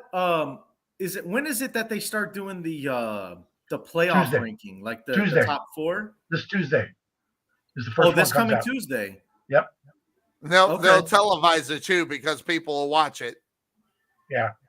Well, I'm going to probably try and watch it. I got a little more interest now. I'll be honest. Hey, I like the big Vols. thing is where even Tarvin said he was going to be a Vols fan for the rest of the season. That's because his father-in-law is a Vols fan. I knew that though, but I mean, yeah, he always went against that. So, but the big thing is where is ESPN and the SEC lovers going to put Bama? Because God forbid we have Bama out of even the midst of thinking about putting them damn assholes. Listen, but here's the thing: the top 4. I don't think the top 4 is debatable, though, guys. They're all undefeated. There's no doubt. Those are the top 4 teams in the country right now. So how do you not vote those 4 in?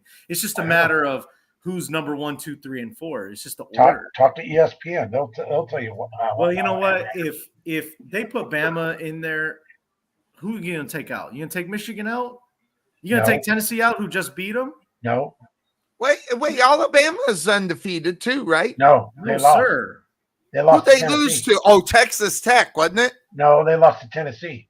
Oh, that's right. Lost to the Vols. Who Texas Tech beat that they had no really business beating? Texas? Huh? Maybe Texas, maybe the Longhorns, yeah. No, it was Oklahoma. Was it Oklahoma? Or Nebraska? Yeah, no, Oklahoma. Here's one of those. Speaking of that, Oklahoma State took an ass yesterday. They got creamed yesterday. Did they even show up for the game? Hey, I don't know. It was a big fat 0.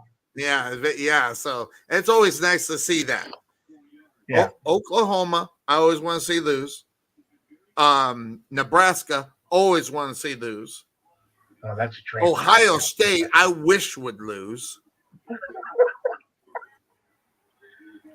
Probably the one I wish most is Ohio State. I hope someone breaks that quarterback's neck. I swear to God. And someone just needs to take that cheap shot. Someone needs to get that little extra UIL money and just take his sorry ass out is what they need to do. Talking about Stroud? Yeah. Take him out. I mean, they're giving them money, so you might as well put bounties out too. So just go ahead and do it. Take him out. On, guys. See, that's what the world's missing today is heated rivals. Not this, I'm so glad we played each other. No, heated rivals. I can't stand Ohio State. They make me want to puke. The only thing good in Ohio is Cedar. What's the name of the Cedar Park? Cedar Point. Cedar Point. The only thing good in Ohio is Cedar Point. Outside of that, there's nothing good in Ohio. So I got to ask. I do have to ask this. So what the hell is going on in Ann Arbor that you guys have to pick fights in the tunnel? That was disgusting. That was disgusting. I saw that. Disgusting. It was unclassed, but I would have rather seen that against Ohio State.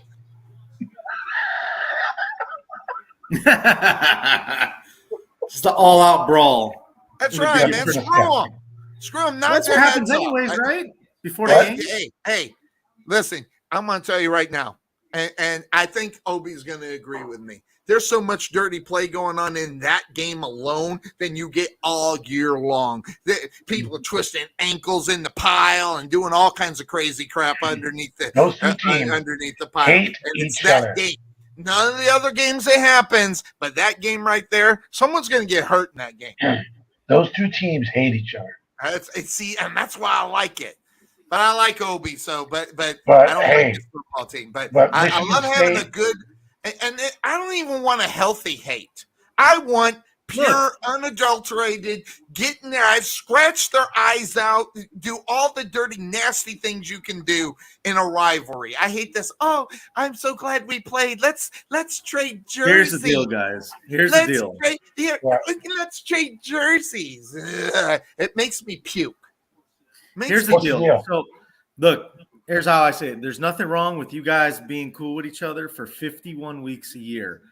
But when it comes to Ohio State, Michigan week, I'm all about you guys being like, screw you, Buckeye. Go Big Blue. Absolutely. I got news for you.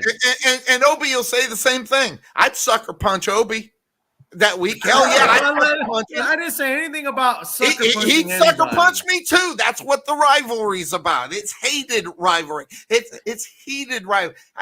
This all patting everybody on the shoulder crap drives me nuts. And it's all because we got to protect the kids. Screw the kids. Rip their all the crap you want. Ain't no need for no punching, all right? I'm so sick of we got to do everything for the kids. I'm so sick of that. Well, Tony Pollard's already having his way against this Bears defense. Wonderful. Oh, wait, what's that? Holy crap. See, this is why I love Sunday. I didn't realize we're 10 minutes over. I didn't realize the game's wrong. I'll be honest. Hey, wait a minute. Are you guys ready? Can you hear that? Oh, God. Here we go. Yeah. See, you're just lucky I don't have the Michigan Wolverine fight song in the video. I'd have that being playing right now. There we go. That's not even a fight song. You know what that is? That's a chick flick of fight songs right there. All right. That's the chick flick of fight songs. We're throwing it down, buddy. Starts now. The whole freaking month of November. That's the real one. Jeez. Probably by the way, it's probably the best fight song. It's already stewing. I love it. Hey, I'm gonna end it like this. By the way, the Lions are up 7-0 over the Dolphins. Here we go. Are you ready? Go Vols. Beat up on Georgia next week. Yeah, it's gonna be good. Love it.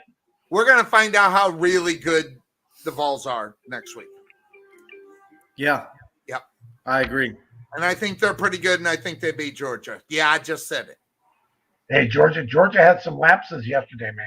Yeah, they did. They did not look as good as they normally do. Yes. They're lucky to win yesterday. Yeah, a couple of plays that the receivers were running wide open. I mean, nobody within 15 yards. It's like, dude, what are you doing? Yeah, you're just being like an Ohio State quarterback, just staring down your wide receiver all day every time you go back to pass. All right, gentlemen, I got to get going. So do we, but we don't care. We'll see you later. Have a good one, big man. Always good to see you. Always good to get in those last shots against Ohio State. You just let Dak run it in. Jesus. Oh, gads. Come on. Catch you later, big bro. Come on, Bears. They let Dak run it in. Did you pick the Bears? Did you pick the Bears? Did I pick the Bears? I just asked you. I can't remember, but I just don't want Dallas win. I can't stand Dallas. Yeah, well, no one likes it. I can't even stand Dallas. Okay, so everybody hates Dallas. All right, so Obi, you are on the Dallas Cowboys, the team you hate, and you forgot to pick the Vegas game. What? You forgot to pick the Vegas game. It's open. You can't get in. You didn't pick that game. So is it open? No, you can't. You know, the game's already started. Damn it. Just the one you were thinking about. That's a tough game. That's a hard one to pick. Do I get a Cuervo reprieve, and can I put my pick in now? Give it to me now, and I'll throw it in. What is it? Who you got? Vegas. I'll take Vegas. There it is. He can't even decide. He goes Saints, Raiders. I said Vegas. I'm giving you hell. I heard you. I'm just giving. Is that okay? Or I'll take it. I'll take that as a loss. I'll plus one. I'll put it on the side with the other ones. Just we can put it since you guys are my witnesses. It didn't even really started, so we're good. I'll you guys are my witnesses. I didn't see anything. Thanks, Cuervo. I'll be thinking about you next time when I'm in California, Cuervo. Yeah.